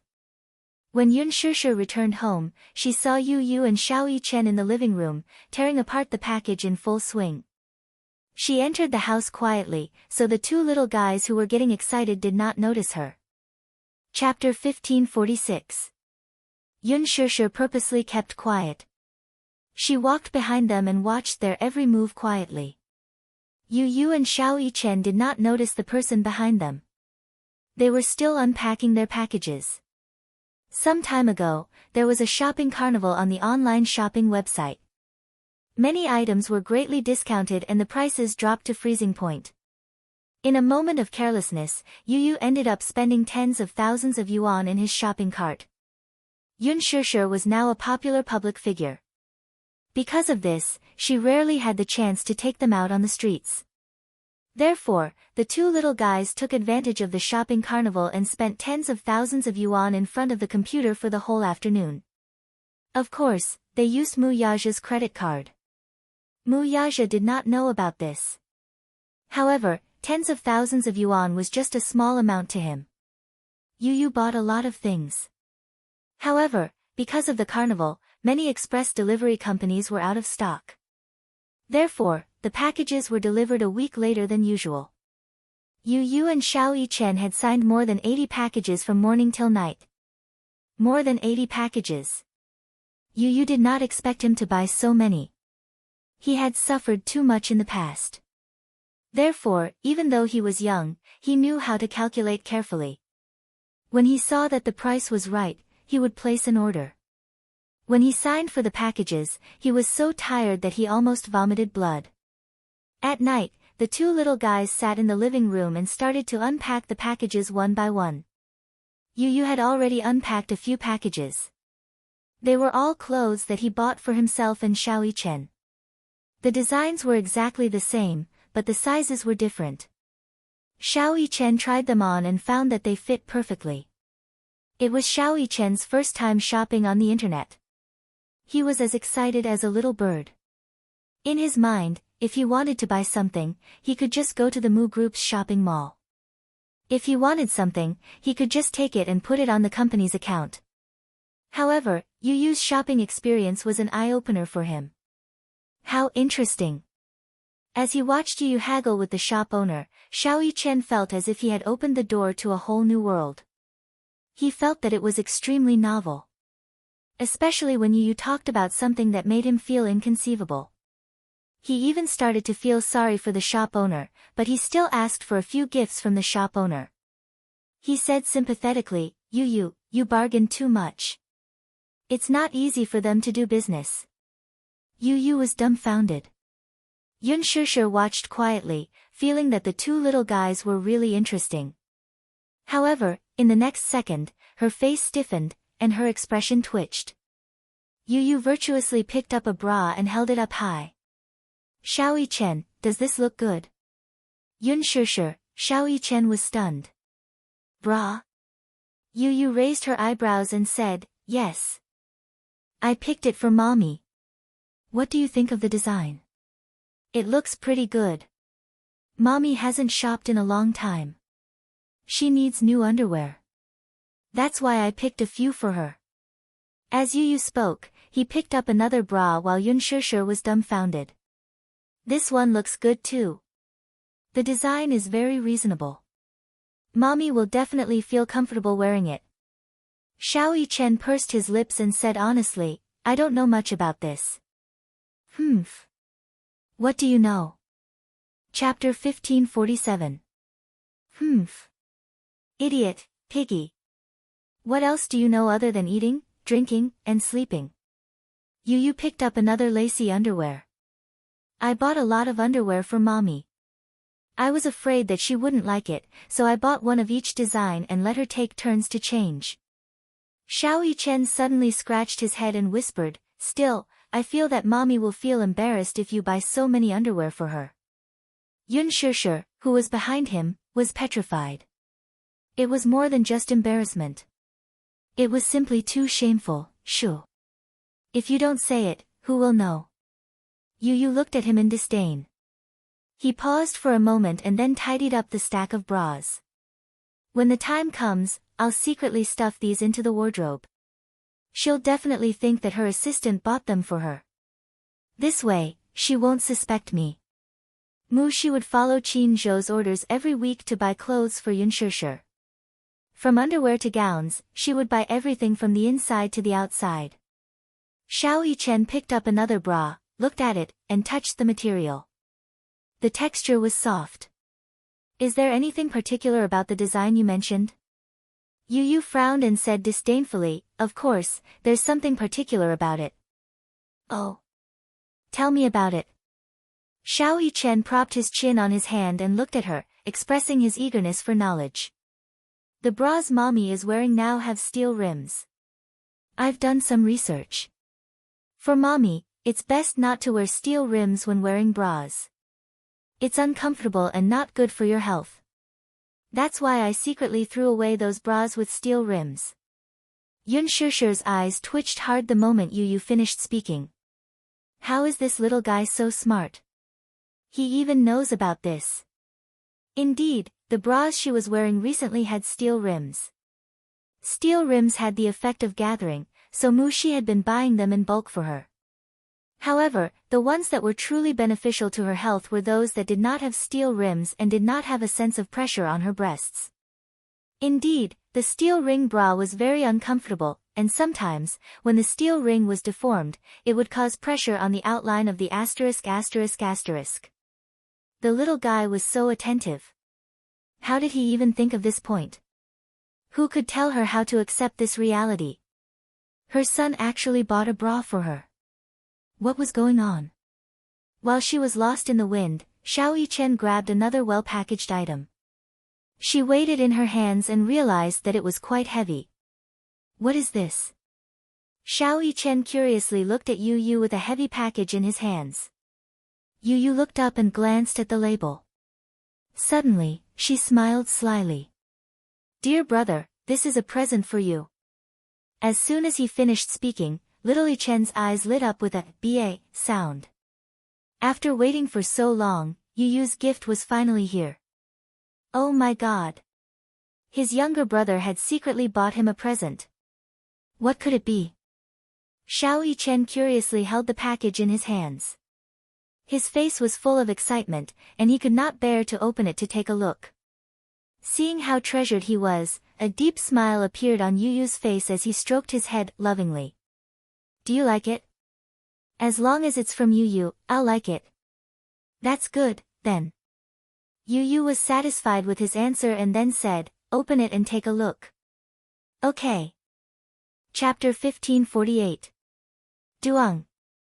Under Xiao Yichen's excited gaze, 10 extracurricular exercise books came into view. Wow, all of a sudden, it was as if ice water had poured over his head. All of his anticipation and enthusiasm were extinguished. The excitement in his eyes turned into ashes, as if 10,000 plants had withered. Yun Shishir wanted to laugh when she saw this scene, but she tried her best to hold it in. The conversation between the two little guys was too funny. She did not expect that Yu would buy a stack of exercise books for Xiao Yichen. When she saw Xiao Yichen's disheartened face, she covered her mouth and tried her best not to laugh. Xiao Yichen was still immersed in the heavy blow. What's this? This is my gift to you. Yu patted his shoulder considerately. You're going to primary school now. You must study hard and improve every day. These words extinguished all the excitement in his heart. That's not fair, Xiao Yichen pouted and complained, you gave mommy such a thoughtful gift, but why did you give me this? Extracurricular exercise books, to him, they were like a nightmare. Then what did you buy for daddy? Yes. Yu began to rummage through the pile of parcels.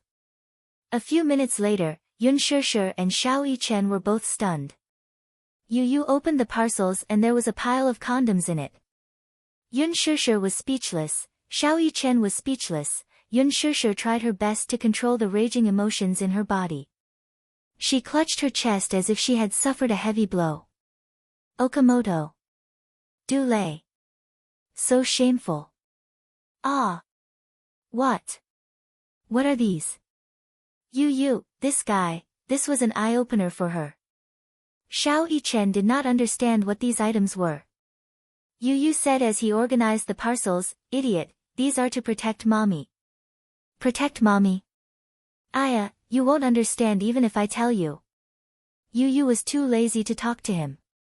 Why was this little fellow so curious? He asked this and asked that. He didn't have the patience to answer them one by one. However, Xiao Yichen refused to budge. Yu, tell me. You know the most. Yu said, you wouldn't understand even if I told you. It's not suitable for children. What do you mean by not suitable for children? I'm your brother. If you can understand it, why can't I? Yu said, do you know where you and I came from? Not really. Yu mysteriously picked up a box and explained, with this, mommy won't have a baby. Before Yun Shishir could react, Xiao Yichen, who was obsessed with his sister, was the first to stand up and strongly object. No. Yu blinked blankly. Clearly, he did not understand why Xiao Yichen was so agitated. Why are you so agitated? Xiao Yichen muttered, I want to have a sister. With this, I won't have a sister. Idiot. Yu also stood up agitatedly. Do you know how painful it is to give birth to a baby? Don't tell me you want to watch mommy get tortured. Anyway, we're enough for mommy. He said this out of consideration for Yun Shishir. However, little Yichen was still so young. He did not know much about the matters between men and women. How could he understand the pain of a woman giving birth to a baby after 10 months of pregnancy? Chapter 1549. I don't care. I just want a younger sister. Yu was speechless. He snorted and said, I don't care what you say. I won't watch mommy suffer.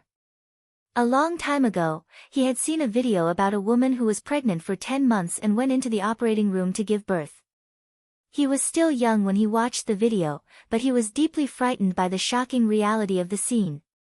So, mommy went through such terrible torture when she gave birth to him? Some pregnant women even went through the gates of hell after giving birth to their babies. Yu still had lingering fears after watching the video for a long time. His heart ached, he was sad, and he felt even more guilty towards mommy. Hence, from then on, Yu was even more considerate towards Yun Shishir. He even loved her from the bottom of his heart. Because mommy gave birth to him at the cost of her youth and pain.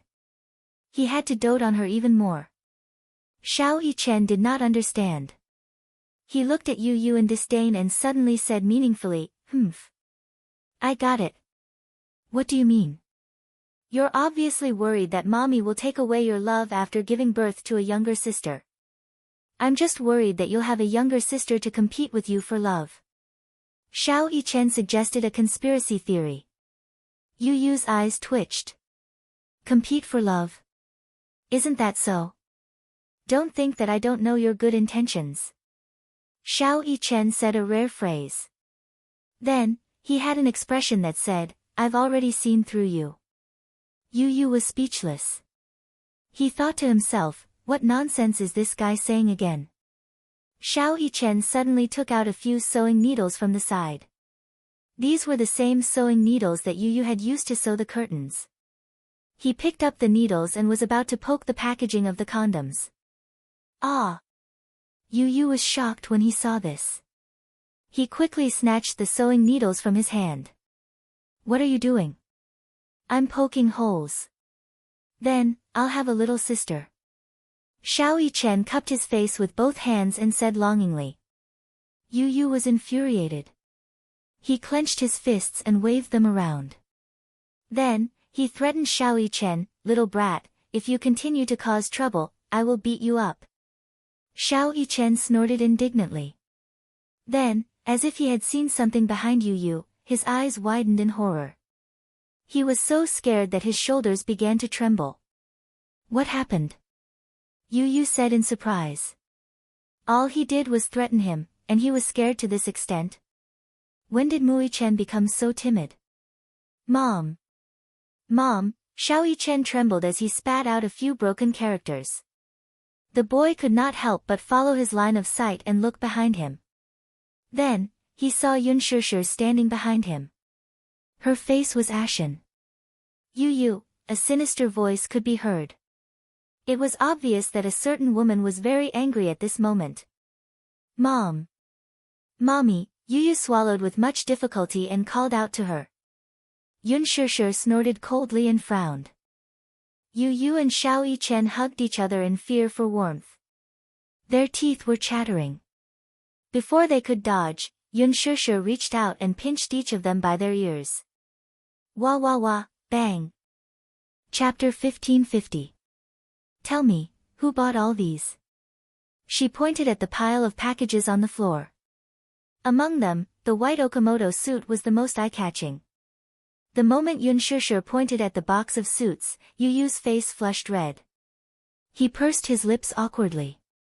Little Yichen, on the other hand, discreetly pointed his finger at Yu Yu, reminding his mother of the person who had bought these things. In any case, he wanted to shirk all responsibility. He tried his best to widen his eyes. Blinking pitifully, he looked at Yun Shishir innocently. His pure and clear eyes seemed to be telling her, Mommy, I'm really innocent. I didn't buy all these things, I didn't buy them. Yun Tianyu caught a glimpse of Xiao Yichen's finger secretly pointing at him. It was obvious that the latter was betraying him. He shot him a cold glance as if giving him a silent warning. Rather than calling it a warning, it was more appropriate to call it a threat. Sensing the coercion in his younger brother's eyes, little Yichen bit his pink lips. His outstretched little finger could not help but succumb to his tyrannical power. Feeling wronged, he curled it up and pitifully retracted it back into his sleeve. Yun Shishir took note of this little action. Although she was angry on the surface, she did not know whether to laugh or cry inside. These two little fellows, every time she was angry, they always had the ability to make her lose her temper easily. Yu Yu actually knew how to threaten her older brother. This was not simple. Yu Yu, Yun Shishir angrily asked, what did you buy all these things for? Daily necessities. Yu Yu's face was obviously trying to curry favor with her. Mommy, I bought you a space capsule. You work so hard, but you can sit in it and have a massage when you come back. It's very comfortable. How much does the space capsule cost? Yu Yu answered honestly, $30,000. He had bought the most luxurious space capsule, and the massage effect was very obvious. When he saw Yun Shishir coming back from Milan the last time, she was so tired that her waist and legs were sore.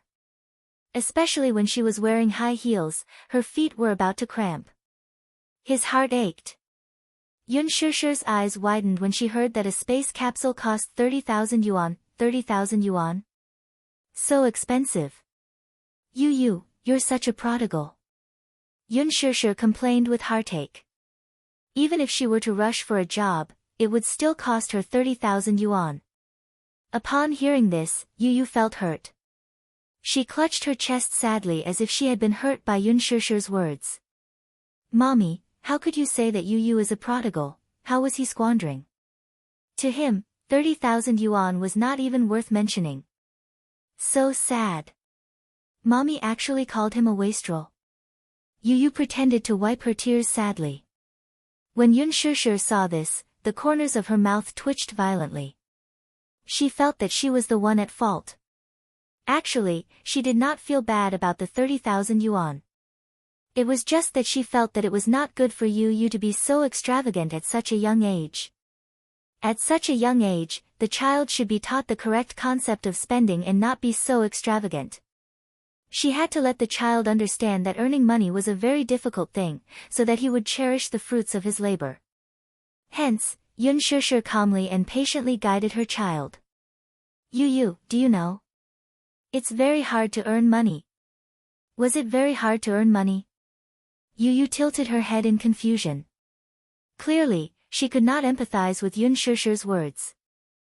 Chapter 1551. Yu explained, Yu didn't buy random things. Yun Shusher was speechless. Everything Yu buys is useful. Yun Shusher thought of the bras and underwear, as well as the condoms he bought, and the corners of her mouth twitched. However, Yu's words suddenly rang in her ears. Do you know how painful it is to give birth to a baby? Don't tell me you want to watch mommy get tortured. Anyway, we're enough for mommy. If you're like mommy, it's best not to wear underwear. It's uncomfortable and not good for your health. She couldn't get angry anymore. No matter what, this little guy was still thinking about her. Although her son had secretly bought her underwear and condoms, which was indeed shameful, but the child's intention was for her sake. Yun Shusher sighed and frowned slightly. This time, mommy forgives you. Next time. Yun Shusher bit her red lips and said shyly with difficulty, mommy can buy these things. Yu smiled and opened his arms to pounce on Yun Shusher. He rubbed against her arms and said intimately, Yu knows that mommy won't be angry. Don't do it again. Yun Shusher couldn't help but remind him. Yu nodded and said softly, okay. He would do whatever mommy said. But mommy works so hard, you have to be more considerate of yourself. Yu is so worried because mommy doesn't know how to take care of herself. Yun Shusher patted his head and kissed his forehead. Okay, mommy knows. Yu, you're only 7 years old. Why do you like to nag like an old man? Yu's face immediately turned red. Feeling wronged, she mumbled, mommy actually said that Yu looks like a little old man. Behind him, Xiao Yichen covered his mouth and burst out laughing. When Yu heard Xiao Yichen's mocking laughter, she turned around and glanced at him coldly. Xiao Yichen could no longer laugh. Yun Shusher flicked Yu's forehead. Don't bully your brother. Woo. All right. Yu knows. Evening. When Mu Yaja returned, dinner was already prepared. Tonight, Yun Shusher and Yu prepared dinner together. Yu had bought an oven, so he specially baked a cheesecake tonight. When the cake was served, little Yichen, who was sprawled on the dining table, was almost drooling from the craving. After dinner, the family went out for a walk. After returning from the walk, Yun Shusher accompanied the two little guys to watch TV for a while. Then, she coaxed them to sleep. When she returned to the bedroom, she saw Mu Yaja holding a Okamoto set in a daze. When Yun Shusher saw this, her face immediately turned red. In addition to the condoms, there were sex toys included in the Okamoto set as well. Yu had previously asked the store to give more gifts. The store was kind enough to give these to him. Yun Shusher didn't open it to take a look. When Mu Yaja returned to the bedroom, he saw that there was such a thing in the drawer that wasn't closed. He took it out and opened it.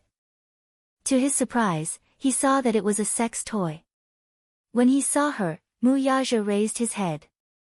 There was a mischievous and playful look in his eyes. It was obvious that he had an unfathomable look. You bought this? Chapter 1552. Yun Shusher was so embarrassed that she immediately rushed forward, wanting to snatch this embarrassing thing away. However, Mu Yaja avoided her with a backhand. Caught off guard, she bumped into his arms. Hey! She looked up and glared at him a little angrily. However, she saw Mu Yaja looking down at her with a hint of speculation in his eyes. You've already bought it. Why are you still hiding it? Yun Shusher felt extremely wronged. It looked like she was going to be accused of this crime. She didn't want to be the scapegoat. Yun Shishir said aggrievedly, I really didn't buy it. If you didn't buy it, who else could it be? I bought the wrong one. Can't I? As Yun Shishir explained, she glared at him. I clearly put it in the drawer. Did you go through my drawer? Mu Yaja corrected her sternly. Miss Yun, pay attention to your words. This bedside table is mine. Are you hinting at me by putting this thing here? It was a 2-meter-long bed. On the left side was Mu Yaja's bedside table. Usually, he would put his watch and phone on it. Today, Yun Shishir had been in a hurry, so she stuffed the box directly into the cabinet. When Mu Yaja came back, he saw it when he opened the cabinet to take out the charger. When he first saw it, he was shocked. Why would this stupid woman buy a condom set? However, when he opened it, he was even more stunned. There were actually sex toys inside, and they were especially realistic. A certain man's thoughts went astray. He looked askance at her with a devilishly charming smile. The teasing look in his eyes made her want to dig a hole in the ground and bury her burning face deep in it. Stupid woman, are you hinting at me? Yun Shishir lowered her head, not daring to look at his teasing gaze. However, she heard him say something indecent in a very serious tone. Could it be that I'm not enough for you, so you want to borrow? His thin lips were right next to her ear. His breath smelled like orchids, and his warm breath blew into her ear, causing her face to turn red and her heart to beat faster. Shut up. Yun Shishir flew into a rage out of humiliation. Hey! Can you be a little more serious? Isn't this serious enough? Mu Yaja, however, did not agree. He hugged her and began to bully her even more ambiguously. You haven't seen my indecent side yet. Do you want to see it? No, I don't want to. She answered without thinking. Mu Yaja's lips curled into a mischievous smile. So cold. I thought you would be looking forward to it. Hey! He actually dared to tease her. This man was getting worse and worse. Yun Shishir was angry and embarrassed, but she saw Mu Yaja looking at her expectantly. Since you've already bought the product, why don't you try it and see what effect it has? No need. Are you being shy? Mu Yaja raised his eyebrows. He liked the shy expression on her face when he teased her. The more he looked at it, the more he found it interesting. You, stop fooling around. Yun Shishir frowned, but Mu Yaja could not help but hug her and sit her on his body, coaxing her. Okay. I won't tease you anymore. He would not tease her anymore. Chapter 1553. Once he kissed her, he couldn't bear to leave. She was so beautiful that he didn't know what was going on. The room was filled with tenderness and love. For the next few days, Yun Shishir's schedule was packed to the brim. First, there was the grand opening ceremony of Lethal Beauty. Yun Shishir and the main cast and crew attended the ceremony. Before the ceremony ended, they left the venue in a hurry and boarded a plane to Paris. After the first episode of The Love Diary was aired, the response was very strong. Without a doubt, it became the #1 show in the Golden Entertainment ratings. The production team promoted the Lucky Couple brand. On Tieba and forums, the number of discussions about the Lucky Couple increased rapidly. Yun Shishir became popular. Although she had been popular for a while due to the promotion of The Green Apple, after the broadcast of The Love Diary, her popularity rose to a considerable level and attracted the attention of everyone. Yun Shishir's team, on the other hand, was even more relentless in their promotion efforts. Hence, the script for the second episode was changed at the last minute. The production team spent a huge amount of money to draft a new script and the entire team flew to Paris for the recording. Before the recording, they released a notice on Weibo that the Lucky Couple would be having a sweet time in Paris. The fans of the Lucky Couple were looking forward to it. Actually, after the first episode was aired, many die-hard fans of Gu Xingze went to Yun Shishir's Weibo to shout insults. However, most of the fans maintained a rational attitude and were more upright. They knew that this was just a reality show and they were just there to watch it. They didn't take it too seriously. Even the younger fans were turned into fans by Yoon Shusher's good looks. She was too beautiful. In the first episode, Yoon Shusher won a lot of praise with her clear and fashionable makeup and flawless outfit. Moreover, she was a newcomer and didn't have any dark history. Hence, even if someone wanted to defame her, they couldn't do it. Even the production team did not expect that the first episode of the show would achieve such unprecedented viewership ratings. After this episode, more producers took notice of Yoon Shusher, a newcomer with a strong momentum. She had just debuted and she was already so popular. Therefore, many film crews and advertisers approached Chin Zhou and began to discuss cooperation. Chin Zhou had received a lot of endorsements for Yoon Shusher, and his hands were about to go limp. However, there weren't many offers. Most of them were cameos or supporting roles. The main reason was that there weren't any good scripts. What time was it now? It was the off-season in the entertainment industry. There were no good scripts. Chin Zhou restrained himself. If there were no good scripts, he would not accept them. After all, there were very few good scripts like The Green Apple and Lethal Beauty. Only a few books were published in a year. As soon as the plane landed, Yoon Shusher ran to the airport and threw up all over the place. There was no other reason. She had boarded the plane on an empty stomach. Then, she ate some bread on the plane and felt very uncomfortable in her stomach. When the plane landed, it was extremely unstable and she was dizzy. She endured it until she reached the ground. When she reached the washroom, she could no longer hold it in and vomited until tears flowed out. He was too tired. Shi hurriedly followed her in and gave her wet wipes. When she came out after cleaning herself up, Chin Zhou got a fright. Shusher, what's wrong? It's nothing. Yoon Shusher coughed dryly and explained, maybe I ate bread on the plane and then my stomach felt uncomfortable. Chapter 1554. Are you all right? Chin Zhou was a little worried when he saw how pale and weak Yoon Shusher looked. Yoon Shusher shook her head. I'm fine. I'll be fine after resting for a while at the hotel. Gu Xingze did not arrange for today's filming schedule. Hence, according to the script, once the filming started, Yoon Shusher had to pick him up at the airport as his girlfriend. Hence, there was a crew that followed Gu Xingze's flight and started filming the moment he boarded the plane. Chin Zhou furrowed his brows and did not think much of it. However, just as the crew's car arrived at the airport, before Yoon Shusher could even get into the car, she felt the world spinning before her eyes. Then, the world turned dark and she fainted. Ah, Shusher! Shi's surprised cry for help was heard.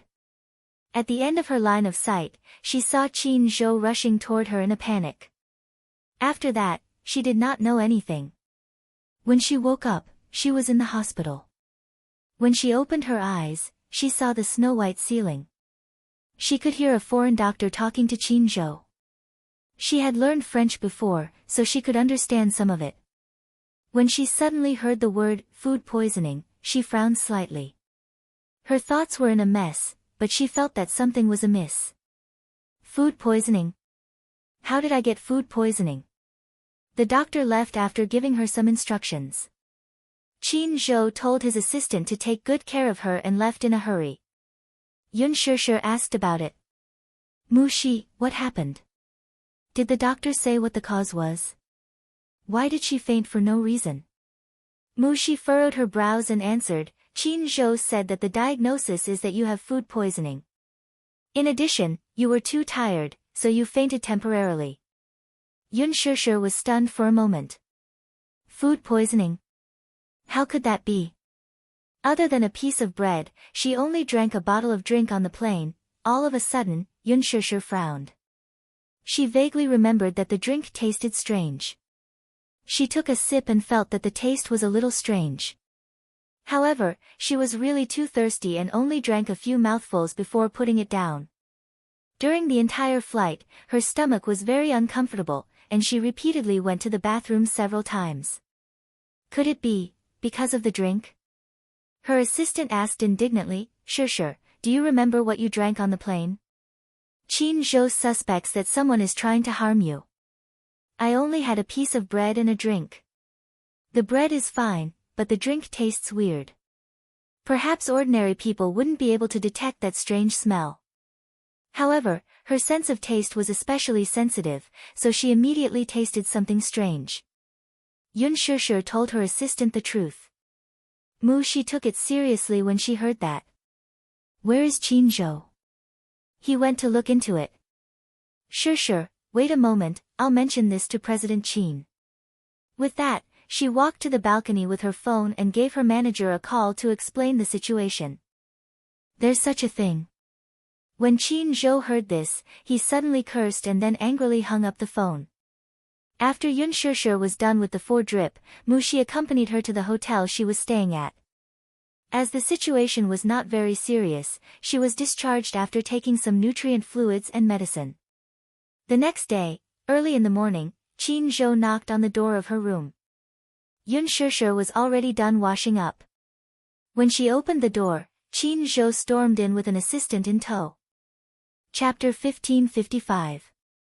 Yun Shishir recognized this assistant at a glance. It was the person who had bought her bread and drinks yesterday. It was her who had passed the bread and drinks to her. As she was Qin Zhou's personal assistant, Yun Shishir naturally trusted her and accepted it politely without any suspicion. When Mu Shi told Qin Zhou about this situation yesterday, he immediately thought of this person. At first, he interrogated her and she refused to admit it. Later, he used some tricks and she finally admitted it in tears. It turned out that this little assistant was Gu Xingzi's diehard fan. The reason why she chose to become an artist's assistant and managed to get close to Qin Zhou was that she hoped to be able to get close to her idol. In the end, not long after she became his assistant, Qin Zhou terminated his contract with Gu Xingzi.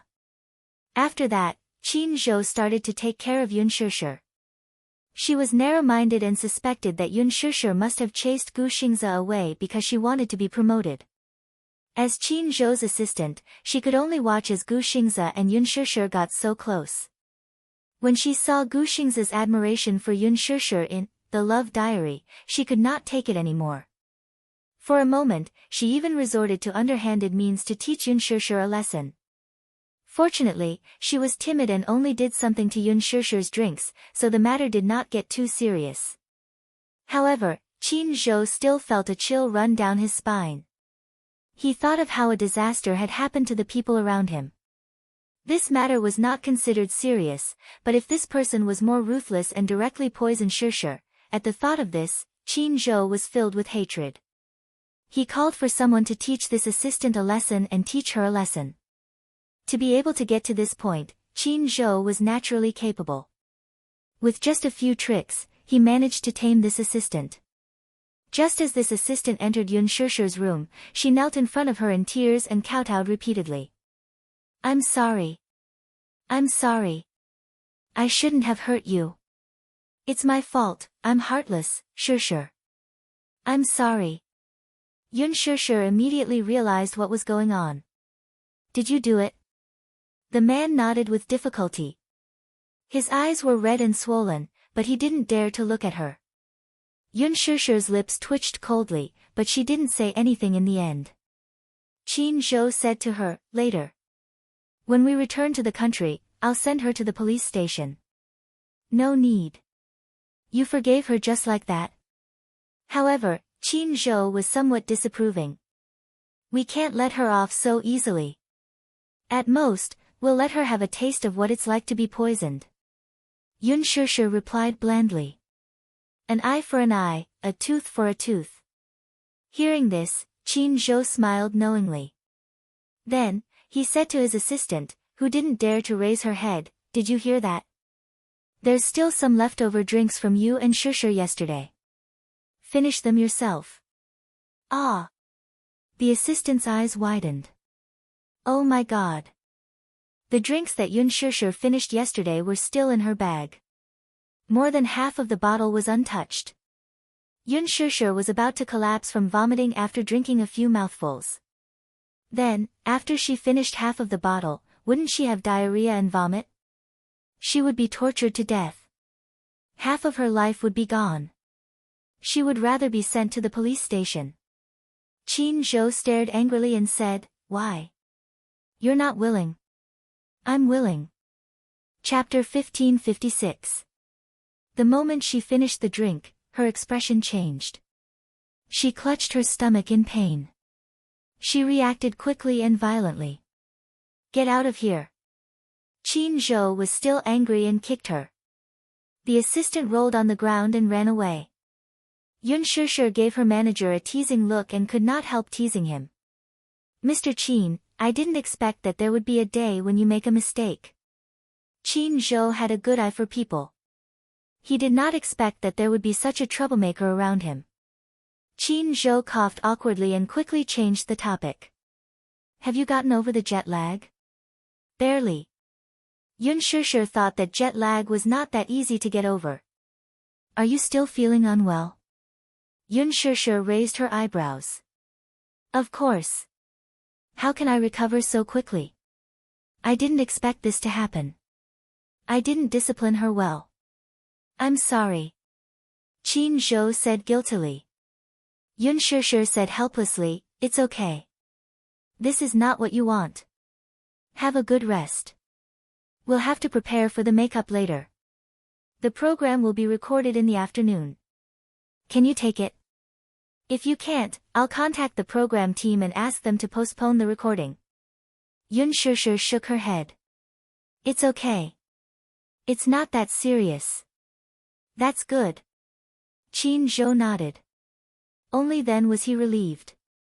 Gu Xingze had experienced something similar in the past. An anti-fan handed him a drink with superglue backstage. Out of his unconditional trust in his fans, Gu Xingze unscrewed the cap and took a sip. He fainted on the spot. On the way to the hospital, he regained consciousness and vomited blood several times. Qin Zhou was completely frightened. He did not know what was in the drink and thought that it was highly toxic. When he was sent to the hospital, it was diagnosed that the superglue in the drink had damaged the mucous membranes of his throat and esophagus. He was fine after a gastric lavage. However, his work had affected him greatly. He rested for more than 2 months before he recovered. Because of this incident, it caused a huge sensation. The funny thing was that the anti-fan was still underage. Under the pressure of public opinion, Gu Xingze even pleaded for the student to be forgiven by the law. After all, he was a public figure. He had to show generosity and love. At that time, Qin Zhou was so angry. If not for the fact that the anti-fan was underage, he would not have been able to hold himself back. He would have used some means to punish this crazy anti-fan. The doctor said that if he had been sent to the hospital a little later, the consequences would have been even more serious. Because of this incident, Gu Xingze had serious repercussions. His stomach problem was very serious, and he couldn't do without gastric medicine. This incident left a deep shadow in Qin Zhou's heart. He had once blamed himself deeply for this. Even though he was a public figure and had to endure this kind of negative damage, he still felt guilty for not being able to protect his artist. Gu Xingze comforted him, saying that he had nothing to do with it. He was the one who had let his guard down and drank the drink handed to him by a stranger. However, Qin Zhou still couldn't let go of this matter. He was still brooding about it. Therefore, Yun Shishir's incident this time made him even more alarmed. It seemed that he needed to reorganize the people in his team. Otherwise, this kind of incident would happen again. He could not stand by and watch his woman get hurt a second time. The program team sent a message to Yun Shishir to get ready for her makeup. Chapter 1557. The stylist started to work on Yun Shishir's makeup for today's date. Because it was recorded in Paris, it had a romantic theme. In the first episode, Yun Shishir's stylish makeup caused a heated discussion on Weibo. Her flawless good looks made countless people become her fans. Yun Shishir's team spent a lot of money to hire a top styling team. Therefore, during this period of time, whether it was attending press conferences or opening ceremonies, Yun Shishir's stylish clothes always became a beautiful scene. For a time, she was in the limelight. Yun Shishir's facial features were very sculptural. Her facial features were deep and her eyes were exquisite. Together with her makeup, she was flawless. Her skin was very good. Therefore, she could do the makeup that many Asian actresses could not do. This time, for Louis Vuitton's endorsement blockbuster, Yun Shishir tried on a European retro look. Her deep-set eyes, seductive eyeliner, seductive gaze, and bright red lips were especially stunning. It caused an uproar in the fashion industry. Even Yun Shishir was stunned. Oh my God! It turned out that makeup could really change a woman's temperament. She always thought that she could not do such a thing. In the end, when the video was released, Qin Zhou, who had always been sharp-tongued, did not say anything. It was too beautiful. Her fashion sense was too strong. Qin Zhou could not help but think that he should start to make a bold and decisive move for her in the fashion industry. After the makeup was done, Yun Shishir edited the script and officially started to prepare for the filming. The film crew arrived and started to film. The script was designed for Yun Shishir to go on a second date with Gu Xingze in Paris. They went to the Eiffel Tower and the Louvre. Then, they had a passionate conversation in the most romantic restaurant. As the world's most famous romantic city, it was also one of the world's sexiest cities.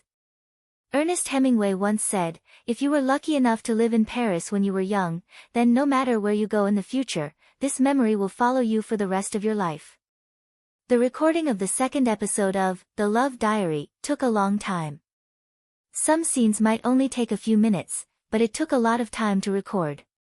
Even though it was a live recording, everything had to be done according to the script. If the director team was not satisfied, they would have to redo it. Because the hug between Gu Xingze and Yun Shishir when they met at the airport did not create a moving scene, the director directly cut it off and redid it. However, this was not the most tiring part of reality shows. Live recording, from the moment you open your eyes, there are cameras all around you. On the way to the rendezvous, cameras were installed at all four corners of the car. Yun Shishir felt a little uncomfortable. However, because they were in the middle of a recording, no matter how uncomfortable she felt, she could not show it. She could only endure the discomfort and force a smile. Gu Xingze, on the other hand, was keenly aware that she was not feeling well. What happened? He bowed his head and asked with concern, "You don't look good." As he spoke, he reached out and gently touched her face. His fingertips brushed against a layer of cold sweat. He could not help but frown. She was sweating, of course, it was not because of the hot weather. It was so cold outside the window. Cold sweat could only be because she was not feeling well. She was not feeling well. Chapter 1558. Therefore, her posture was a little stiff when they hugged. The director was not satisfied, so he asked for a retake. Gu Xingze actually said lines that were not in the script in front of the camera. Yun Shishir's brain suddenly stopped working. She did not know how to answer. "You're sweating," Gu Xingze reminded her. He took out his handkerchief and carefully wiped the cold sweat on her forehead. His eyes could not hide his love for her. Yun Shishir looked up and caught a flash of heartache in his eyes. She could tell that he was not acting. He really cared about her. Yun Shishir's heart skipped a beat. Her shoulders shrunk a little, and it was clear that she was a little conflicted. Gu Xingze's expression froze. Her movements were very small. At an angle that was not easily seen by the camera, she said, "No," to his intimacy and concern. Her body language told him that this was just a reality show. She was acting. Her subtext was telling him not to get too involved in the show. She would take it seriously. Gu Xingze felt a sharp pain in his heart. However, he saw her smile slightly and said slowly, "I just arrived in Paris not long ago. I'm still jet-lagged. Because of today's date. I was a little nervous last night. I didn't have a good rest." This was the content of the script. There was not a single extra word. Gu Xingze's eyes dimmed. He was a little disappointed. She was actually resisting him. Gu Xingze adjusted his anxious mood. However, his face showed a flawless smile. He continued to record according to the content of the script. After a day of recording, Yun Shushu returned to Sweet Home. The production team had set up an apartment in Paris. It was called Sweet Home. There were more important scenes to be recorded in this apartment. Yun Shushu returned to her room. Naturally, there were cameras in the room. She went into the bathroom and took a shower. After putting on a bathrobe, she came out and put on a facial mask. Then, she said goodnight to the camera and went to bed. She usually didn't have the habit of wearing facial masks. In this aspect, she seemed to be more lazy. However, for some reason, even though she didn't have the habit of diligently maintaining her skin, the quality of her skin was still too good. However, the reason why Yun Shushu was wearing a facial mask on the show was because Qin Zhou had accepted a facial mask advertisement. So, she naturally had to show it on the show. After turning off the lights, Yun Shushu did not fall asleep immediately. Although her eyes were closed, her mind was filled with complicated thoughts. The look in Gu Xingze's eyes still lingered in her mind. In fact, the superstar did not make it as obvious as he did in today's show during the previous filming. In the past, he had always restrained himself and kept his complicated feelings for her buried in the bottom of his heart. However, during today's recording, his emotions were a little out of control. In his eyes, there was an ambition that she had never seen before. It was the kind of undisguised ambition. It made her heart skip a beat. She had never seen Gu Xingze like this before. She felt that he was different from before. For a moment, she lay in bed and couldn't fall asleep for a long time. Many thoughts were running through her mind. Hence, the next morning, when Qin Zhou and the stylist knocked on the door, they saw Yun Shushu with dark circles under her eyes. "You didn't sleep well last night?" Qin Zhou looked at her as if he had seen a ghost. Yun Shushu sighed and said, "I couldn't sleep." Qin Zhou frowned and asked, "Is there something on your mind?" Chapter 1559. Qin Zhou furrowed his eyebrows. "Is there something on your mind?" Yun Shushu did not know whether to shake her head or nod her head. Qin Zhou looked at her deeply and sighed. "Shushu, you've been in a bad state recently. It seems like there's something on your mind. Is it convenient for you to tell me?" Yun Shushu furrowed her eyebrows slightly. She had a complicated look in her eyes. "Is it not convenient for you to tell me?" "No." Yun Shushu sighed. "I don't know where to start." Qin Zhou's expression became even more complicated.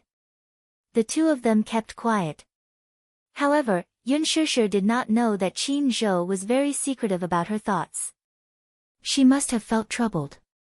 She must have felt uneasy about Gu Xingze taking the initiative to get close to her. "Don't think too much about everything." Qin Zhou patted her shoulder and said, "Let's get ready for filming." In Paris, the filming took a whole week. The filming was supposed to last 3 days in the show's script, but it actually took them a whole week. In order to take advantage of the situation, the production team was constantly striving for perfection. Therefore, for every scene, they were almost nitpicking, trying to be as perfect as possible. Of course, the editing did not let down the production team's good intentions. The romantic atmosphere and heart-pounding interactions were even more exciting than the first episode. The selection of locations by the production team was especially romantic. In the early morning, Yun Shushu and Gu Xingze were at the west end of the Swan Trail. This was the time when the Swan Trail was the most beautiful. Perhaps only lovers could experience the poetic and picturesque atmosphere of this place. The two of them walked under the quiet shade of the trees. Their fingers intertwined as they walked all the way to the west. The cameraman especially used silhouettes, so the editing effect was as beautiful as a painting. Every frame was as perfect as a portrait. In the evening, Gu Xingze brought her to the Misty Trail. Just the name, Misty Trail, gave people a mysterious and romantic feeling. The production team did not know about this scenic spot. Gu Xingze had been here before when he was filming in Paris. The misty trail was hidden in a place that was less visited by people. At the end of the misty path was the misty castle, which was filled with mesmerizing greenery. It was Yun Shusher's first time seeing such a retro and magnificent castle. This castle was also the location of the Hollywood blockbuster, Vampire. The castle was a classic European medieval retro style. The winding vines on the walls, the withered branches in winter, and the gloomy weather made people feel calm. After the filming ended, Yun Shusher returned to China. At the same time, The Green Apple completed its final post-production phase and officially entered its busy promotional period. As soon as they got off the plane, Yun Shusher received a notice and was summoned to the set. Qin Zhou brought her to report to the set of Lethal Beauty without stopping to rest. The filming of Lethal Beauty was about to start. At Hengdian Studios, all the staff members had already arrived. Many of the main creators had joined the cast one after another. Yun Shusher was the last to arrive. Because of this, when director Gu heard that Yun Shusher was late by a day, he slammed the table in anger. Director Gu was especially dissatisfied with Yun Shusher's late arrival. However, Qin Zhou repeatedly explained that due to conflicting schedules and the delay of the filming in Paris, she joined the cast one day late. A newcomer who just debuted is so arrogant. According to the rules, she joined the cast yesterday and arrived late today. Does she want the whole cast to wait for her? Director Gu was furious. Even when Qin Zhou personally pleaded for leniency, he did not give much face. Yun Shusher braced herself and stood aside, not daring to breathe. Chapter 1560. Lin Fengtian liked her more. Moreover, Lin Fengtian had a strange temper and had high expectations when it came to filming. However, he separated work and personal life very quickly.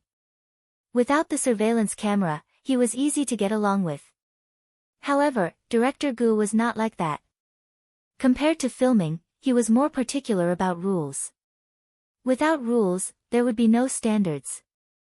He was very rigid and liked to follow the rules. It was wrong to be late. Qin Zhou explained, Director Gu, Shusher is not acting like a big shot. She did not deliberately make the whole crew wait for her. When The Love Diary was filming in Paris, there was a small problem and the filming was delayed by 3 days. That was why she was delayed. Director Gu did not have the patience to listen to him. He waved his hand and said sternly in front of everyone, Qin Zhou, you don't have to say more. You should know me. I like people who are focused. Filming is filming. If you're late, you're late. If you're late, you're late. Yun Shusher is your artiste and a newcomer with good qualifications. However, it doesn't mean that I will relax my expectations of her just because we're good friends. Impossible. I treat you fairly, no matter who you are. Qin Zhou nodded. He could tell that there was a hidden meaning in Director Gu's words. He smiled and said, Director Gu, you're right. Shusher may be a newcomer, but she's very humble. You can teach her as much as you want. I'm usually very strict with her. She's a simple child but she really loves acting. You don't have to say anything. She'll definitely work hard. If she doesn't listen to you and the crew, you can just tell me. Director Gu narrowed his eyes but did not say anything. He was very satisfied. Qin Zhou's words were giving him face. Actually, there were many people in the crew and their relationships were complicated. Therefore, he had to be careful about what he said, even if he was the director. Yun Shusher was late and Qin Zhou ran over to greet him. Although he was angry, he did not lose his temper. After all, they had been friends for many years. His outburst earlier was just for show. After all, the other staff members were present, and so many eyes were watching. If someone was late, he would just brush it off with a few perfunctory words. Where would his prestige come from? After all, he couldn't treat them differently, right? The other actors and crew members were present, including Lin Ji. He was the director and the most important person in the crew, so he had to show his authority. However, Qin Zhou accepted it with a smile on his face, helping him smooth things over. Moreover, Director Gu liked obedient actors and he also approved of Yun Shishir. Now that she had established her reputation, it was time to stop while she was ahead. Therefore, after exchanging a few pleasantries with Qin Zhou, he waved his hand and asked the staff to arrange a room for Yun Shishir. After arranging the rooms, it was time to prepare the luggage. Yun Shishir made a report and went back to get some thick clothes. After a while, the temperature would drop, and the clothes she had brought to Paris were too thin. Director Gu approved. Just as Yun Shishir was about to head home, she received a call from Mu Yaja. Have you returned? Yes, I just got off the plane. Where is it? I'll pick you up. No need. Qin Zhou sent me home. Chapter 1561. Unfortunately, they were only together for a short while before they were separated for a long time. She would not be able to return home for a few months while she was filming. She spent more time apart than together. Occasionally, she could apply for leave to go home, but it was only for a short while before she had to rush back to the set. In addition, during the promotional period for The Green Apple, she had to fly around the country for road shows. She really wanted to cherish every second of her time. Mu Yaja sat in the car with a slight smile on his face. She was back. He wished he could descend from the sky and hug her tightly. He missed her. He could not hold back the longing in his heart. With one hand on the steering wheel, Yun Shishir's apologetic voice came through the Bluetooth earpiece in his ear. But I went back to get some thick clothes. I'm leaving soon. Leaving? The smile on his face froze. He raised his eyebrows and looked a little angry. Where are you going again? The word again made Yun Shishir's heart tremble slightly.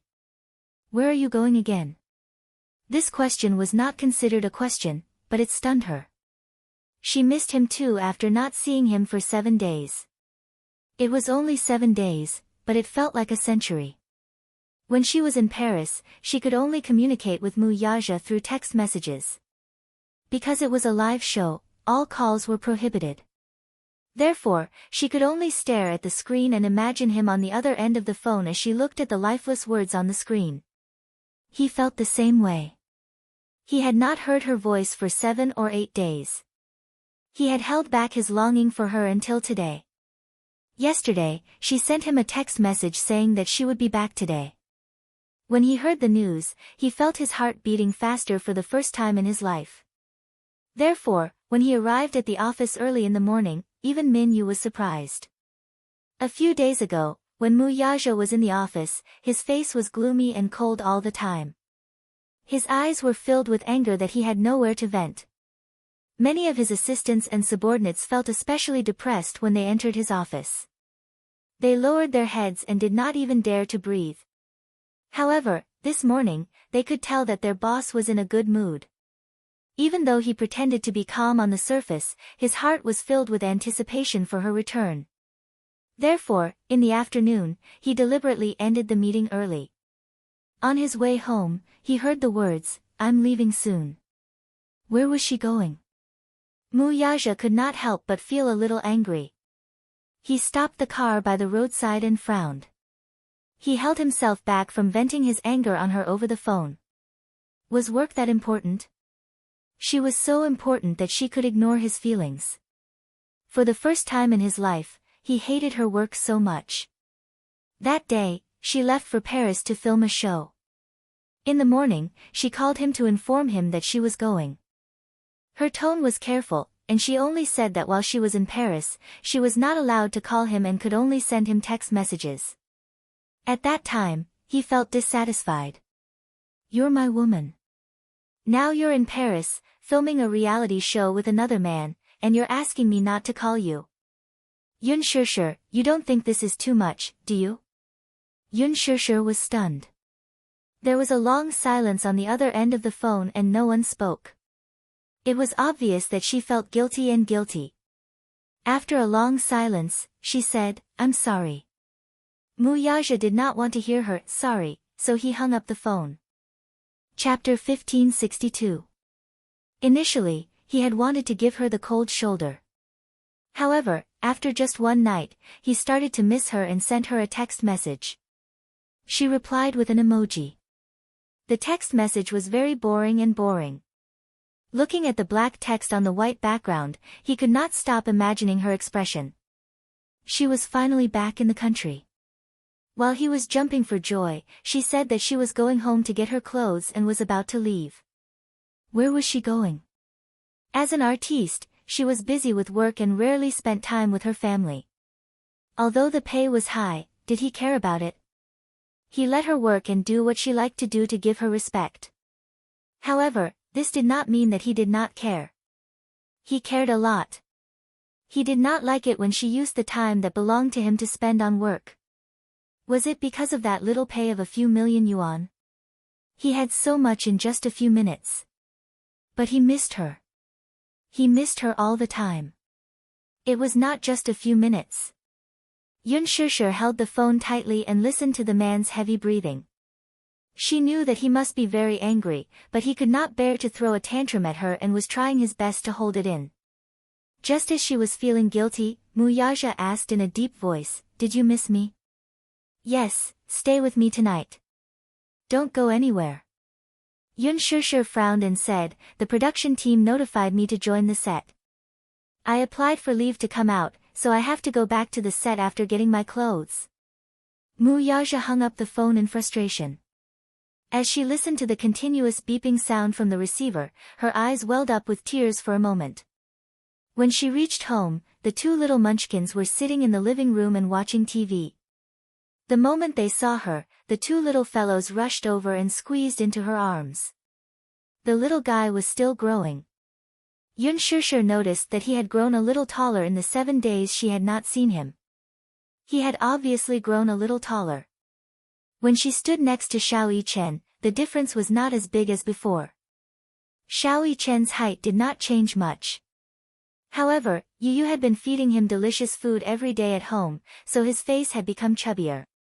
It was pink and adorable. Yun Shusher rubbed her face against them intimately. When she looked up, she saw that there was only one television in the living room. "Where's Daddy?" Yun Shusher looked around. "Is he not at home?" "Daddy isn't back yet." Xiao Yichen hugged Yun Shusher tightly and refused to let go. He hadn't seen her for a few days. When he saw her come home, he couldn't wait to stick his hands and feet to her body and refused to let go. Yun Shusher smiled dotingly and picked him up. Why did it get even heavier?" "Xiao Yichen, you've really put on weight." She could not help but tease him. Xiao Yichen blushed and asked nervously, "Is mommy unable to carry Xiao Yichen?" "A little." Yun Shusher pretended to be serious and nodded purely to tease him. Xiao Yichen panicked when he heard this. No way. He didn't want to grow up or put on weight. Otherwise, his mommy wouldn't be able to carry him. That way, he wouldn't be able to cuddle in his mommy's arms and act like a spoiled child. When he thought of this, he was alarmed and scared. Hence, he immediately said, "Then I'll start losing weight tomorrow." Yun Shusher flicked his forehead. "Idiot. You're not allowed to. You're still growing. Eat more so that you can grow taller and stronger." As she spoke, she kissed his pink cheeks. His soft texture was like tofu that melted in her mouth. Chapter 1563. Yu snorted and said, "Mommy. Do you really believe what this fellow says? Don't be fooled by how confident he looks now. When I'm done cooking, he'll be like a little pig again." Yun Shusher burst into laughter when she heard this. Xiao Yichen, who was in her arms, pursed his lips awkwardly and retorted, "No way. I'm not like what you say. I'm not a little pig." "Humph. Pig." Yu ignored him as he said this. He turned around and walked up to her enthusiastically. He took the suitcase from her and was about to carry it to the walk-in closet. "Mommy, let me help you pack your suitcase and put it away." Yun Shusher was stunned and stopped him. Yu, Mommy came home to pick up a few thick coats." Yu froze and turned around in surprise. Mommy, do you mean that you're leaving again tonight? Yes, Mommy, where are you going? Xiao Yichen felt aggrieved when he heard this. Aren't you going to stay at home? Mommy has work to do tonight, so I have to rush back to the set. I'm going home this time because I applied for leave from the set. Yun Shusher's eyes were filled with guilt. Yu Yu felt a sharp pain in his heart when he heard this.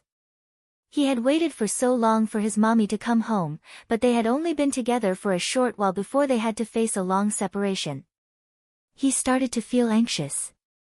This house was so big, but it was empty. Every day, there was only him and Xiao Yichen, as well as the few servants and nannies. Yun Shusher had hired a few nannies to take care of them. However, Yu Yu did not want such care. He could take care of himself. He only wanted his mommy. He instinctively opened his mouth and wanted to say, "Mommy, don't work anymore. I'll take care of you, okay?" However, when the words reached his throat, he didn't know how to say them. Yu Yu took a deep breath and dropped her hands weakly. She had no choice but to drag the suitcase into the walk-in closet and take out all the clothes that Yun Shusher had brought to Paris. Then, she took a few thick cotton-padded jackets and put them in. When Yun Shusher carried Xiao Yichen into the walk-in closet, she saw Yu Yu stuffing some first-aid medicine into her suitcase. Mommy's physique wasn't very good. In winter, it was easy for her to catch a cold. Therefore, in addition to warm clothes, he also put some medicine. Yu Yu was so meticulous that she even put in the knee pads. He knew that his mommy was going to film a period drama. It was going to be winter soon. He was worried that his mommy's costume would be too thin and her knees would catch a cold. No matter how big or small, he would take care of everything for her. He was only worried that this careless and stupid mother of his would only care about filming and not take care of herself when filming. Therefore, he had to take care of everything for her sake. As Yu Yu tidied up the suitcase, he muttered, "Can I take leave from the filming crew?" "What's wrong?" "There's a parent-teacher conference during the semester." "Mommy, can you attend it?" Before Yun Shusher could speak, Yu Yu suddenly slapped his head and said, "How could I forget that Mommy can't attend it?" Yu Yu lifted his head and looked at her hesitantly. Suddenly, he sighed. Mommy is a public figure now. There are posters of Mommy endorsements all over the streets. However, I can't tell anyone that the beautiful person on the poster is my mommy. When Yun Shusher heard this, her heart ached terribly. Chapter 1564. He chased after the car for a few steps before Xiao Yichen held his hand and they went home. After Mu Yaja left the company, he was still angry and did not go home immediately. He went to a cafe and ordered a cup of coffee. When the coffee was served, he left without taking a sip. When he reached home, he turned on the light at the entrance and saw that the living room was cold and silent. There was no sign of life at all. He leaned against the entrance, disappointment and coldness flashing across his deep eyes. He walked to the sofa and sat down, letting his body sink into the sofa. She was not home. The two little guys should be asleep by now.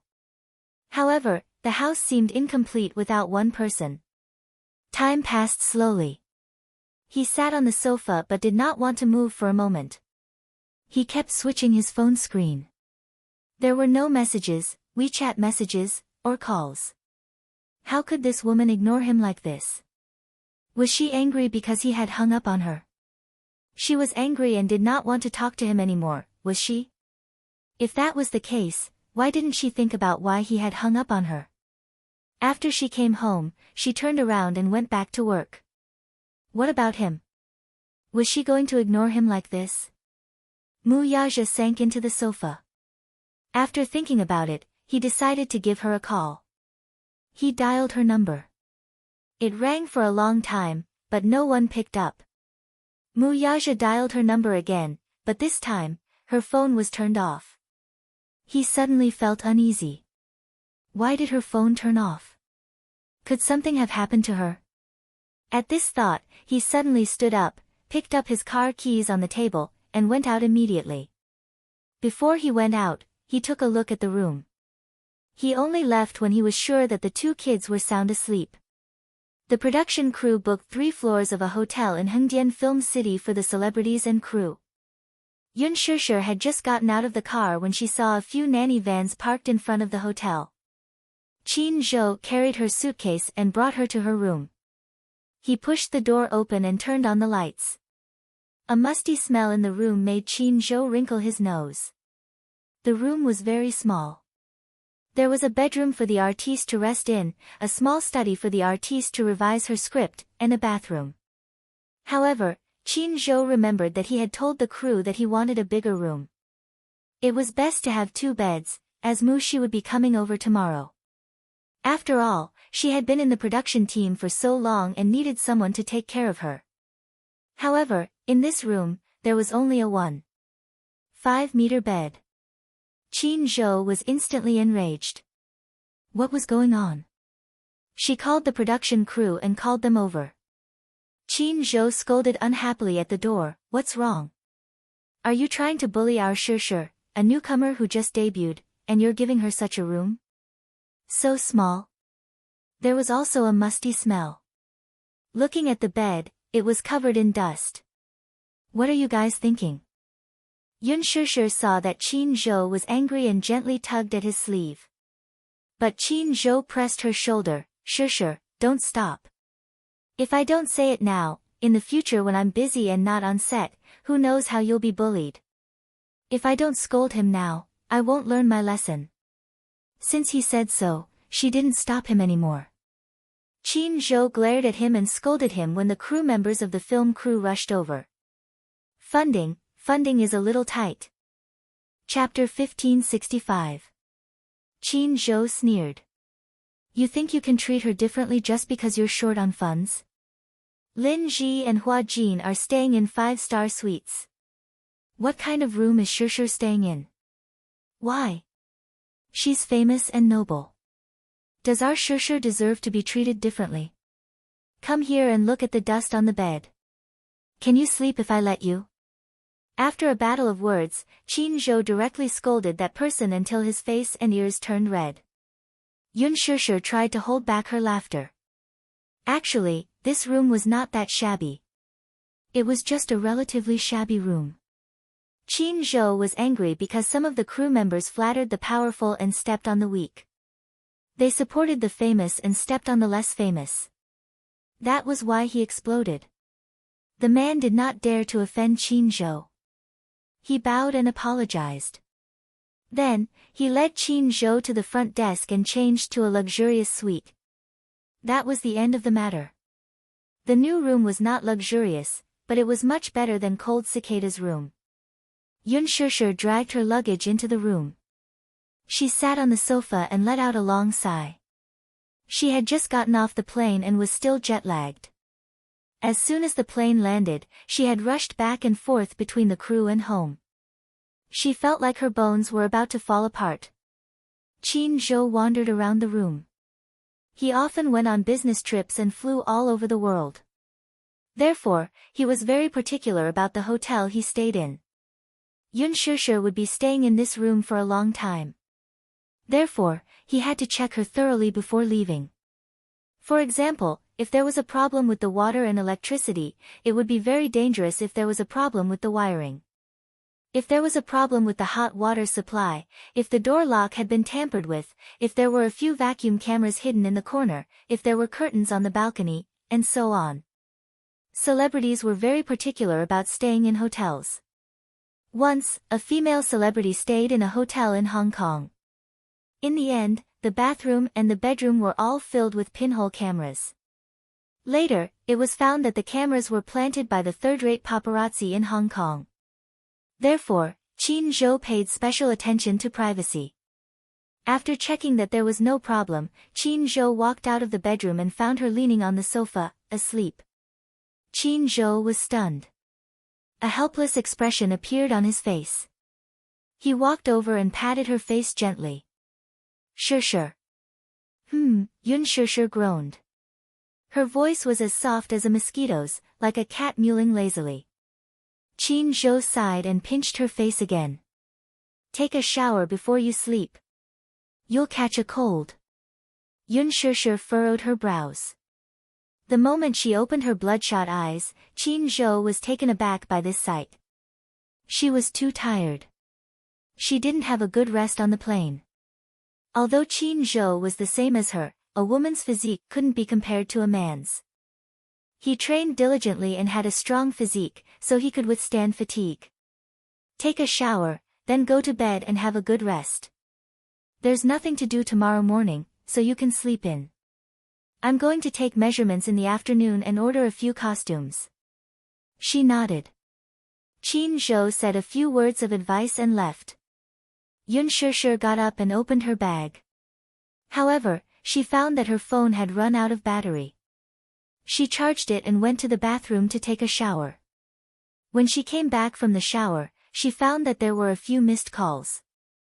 Chapter 1566. Yun Shishir pondered for a moment and called back. After a few rings, the call was connected. Mu Yaja's angry voice came from the other end. Why didn't you answer the phone? My phone ran out of battery, so I switched it off. Do you know how worried I was when I couldn't contact you? Mu Yaja almost used satellite positioning to locate her whereabouts. In the end, she told him that her phone had run out of battery. It was a false alarm. It looked like he had been too concerned about her.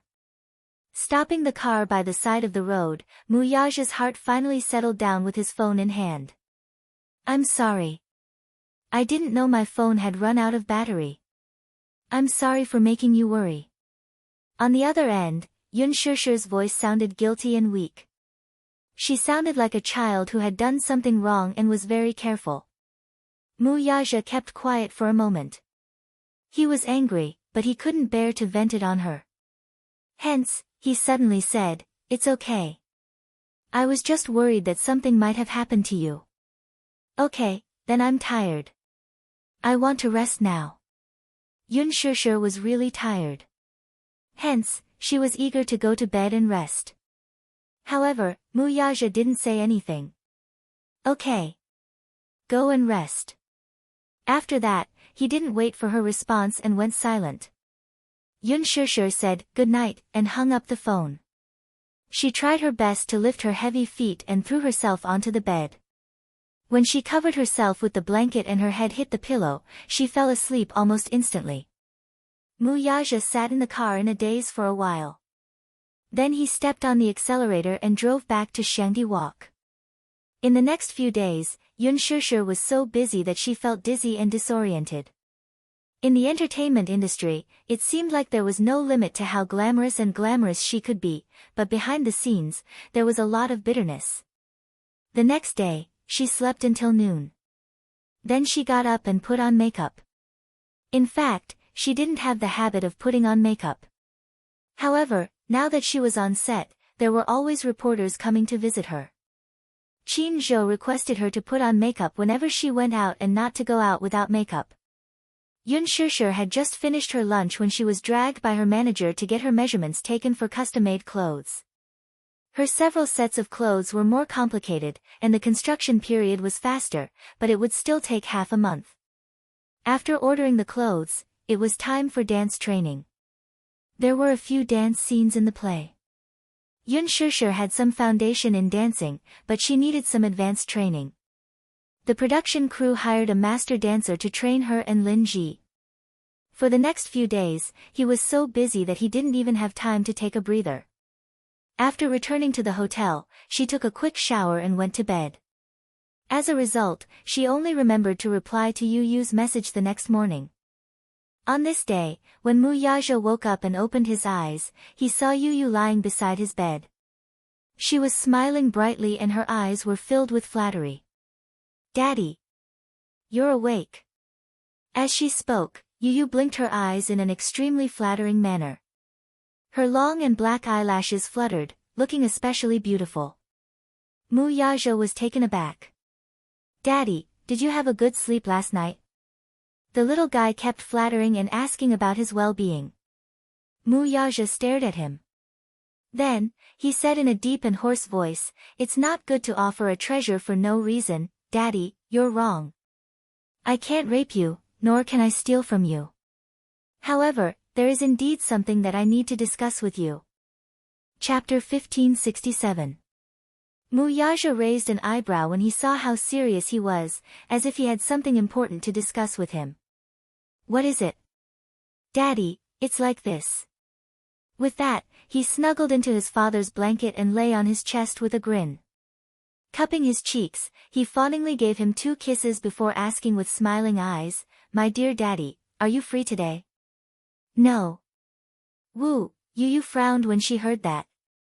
"Can't I apply for leave?" Muyaja pondered for a moment. "You can, but it depends on what it is." "Oh." He couldn't help but pinch Yu's rosy cheeks and raised an eyebrow. "Don't keep me in suspense. Just tell me, what's the matter?" "There's a parent-teacher conference this afternoon." Actually, Mommy's information was not logged in when I entered the school, so the teachers couldn't contact my parents. This time, at least one of my parents has to attend the parent-teacher conference. "You can't go?" Yu said worriedly. "Actually, I also feel that the parent-teacher conference is just a formality. There's no need to go." In the past, before Mommy entered the entertainment industry, she always attended every parent-teacher conference. But now, her identity is special and she can't show up. So, I can only ask Daddy for help. "Okay. Okay." Muyaja agreed. "What time in the afternoon?" Yu immediately replied happily, 2 in the afternoon. "Okay. I'll be there in the afternoon." "Okay. I'll wait for you at the school." "Do you know the school's address?" "Yes." "Mwah. Daddy is so obedient." Yu was satisfied and kissed him again. She was in a good mood. "But can you promise me something when you go to the parent-teacher conference?" "What is it?" Yu winked and said, "Keep a low profile." Muyaja was amused. "How do you want Daddy to keep a low profile?" "At the very least, don't be too ostentatious. Don't drive those luxurious cars here. I don't want the teachers in the school to think that I'm a rich second generation." Muyaja was amused. "Isn't that so?" "Humph." Even if he was, he didn't want others to gossip about him. "It's so annoying." With that, Yu smiled and said, "Daddy, rest for a while more. I'm going to make breakfast. I'll wake you up at 8 o'clock. Where's Xiao Yichen?" "Morning jog." He and Xiao Yichen woke up early every day. Xiao Yichen was in charge of walking the dog, while he was in charge of breakfast. The division of labor was clear. When Muyaja woke up, the 2 little guys had already been picked up and sent to school. Today is Friday. It had been 7 days since Yun Shishir joined the cast. Another 7 days passed. In total, it seemed like he hadn't seen her for half a month. Every day when he slept alone on the big bed, he felt that half of his arms were empty. He couldn't get used to it. Once he got used to the warmth of a person, he couldn't get used to the coldness of sleeping alone. When he met her, he didn't feel that it was lonely and cold to sleep alone. However, every time he returned home, he would look at the dark room and the empty big bed. He felt that the room was dark and oppressive. He resisted the urge to call her, but she didn't send him a message either. Was she that busy? Chapter 1568. Minyu heard from the film crew that she had been practicing her dance diligently. Apparently, she spent most of her time in the practice room. So busy. He sighed in his heart. Then, he sneered and felt a chill in his heart. In a fit of pique, he told himself that he had to give this ignorant woman the cold shoulder. He wanted her to have a taste of what it felt like to be ignored. The parent-teacher conference was originally scheduled for 2 in the afternoon. Muyaja calculated the time and decided to deal with everything in the morning. If he could, he would move the meeting forward. If he couldn't, he would postpone it to the next day. He took Yu's words to heart. Hence, he called Minyu and asked him to find a low-profile car. Minyu frowned. "Boss, I don't understand what you mean. What are you planning to do?" Mu Yaja coldly glanced at him. I'm asking you to find me a car that's more low-key. Low profile? For example, a Volkswagen Phaeton. A Volkswagen Phaeton, so low profile? Minyu asked, Boss, why do you want to change your car? Mu Yaja replied, I want to keep a low profile. Minyu's mouth opened in surprise. However, he did not say anything and went to find a car for him. After the meeting in the morning, he returned to his office and found that he had 2 missed calls on his phone. He tapped on them and saw that they were from the same unknown number. Mu Yaja sat down at his desk and dialed the number. When the call was picked up, a woman's gentle and polite voice came through. Excuse me, are you Yu's father? Mu Yaja was stunned for a moment and asked, You are? The teacher smiled and said politely, Oh, I'm so sorry. Sorry to disturb you. I'm the Dean of Education at Yu's school. My surname is Yuan. Is it convenient for you to come to the school now? Mu Yaja frowned and raised his wrist to look at the time. It was only 10 in the morning. He could not help but feel suspicious. Isn't the parent-teacher conference at 2 in the afternoon? No, it has nothing to do with the parent-teacher conference. Hee.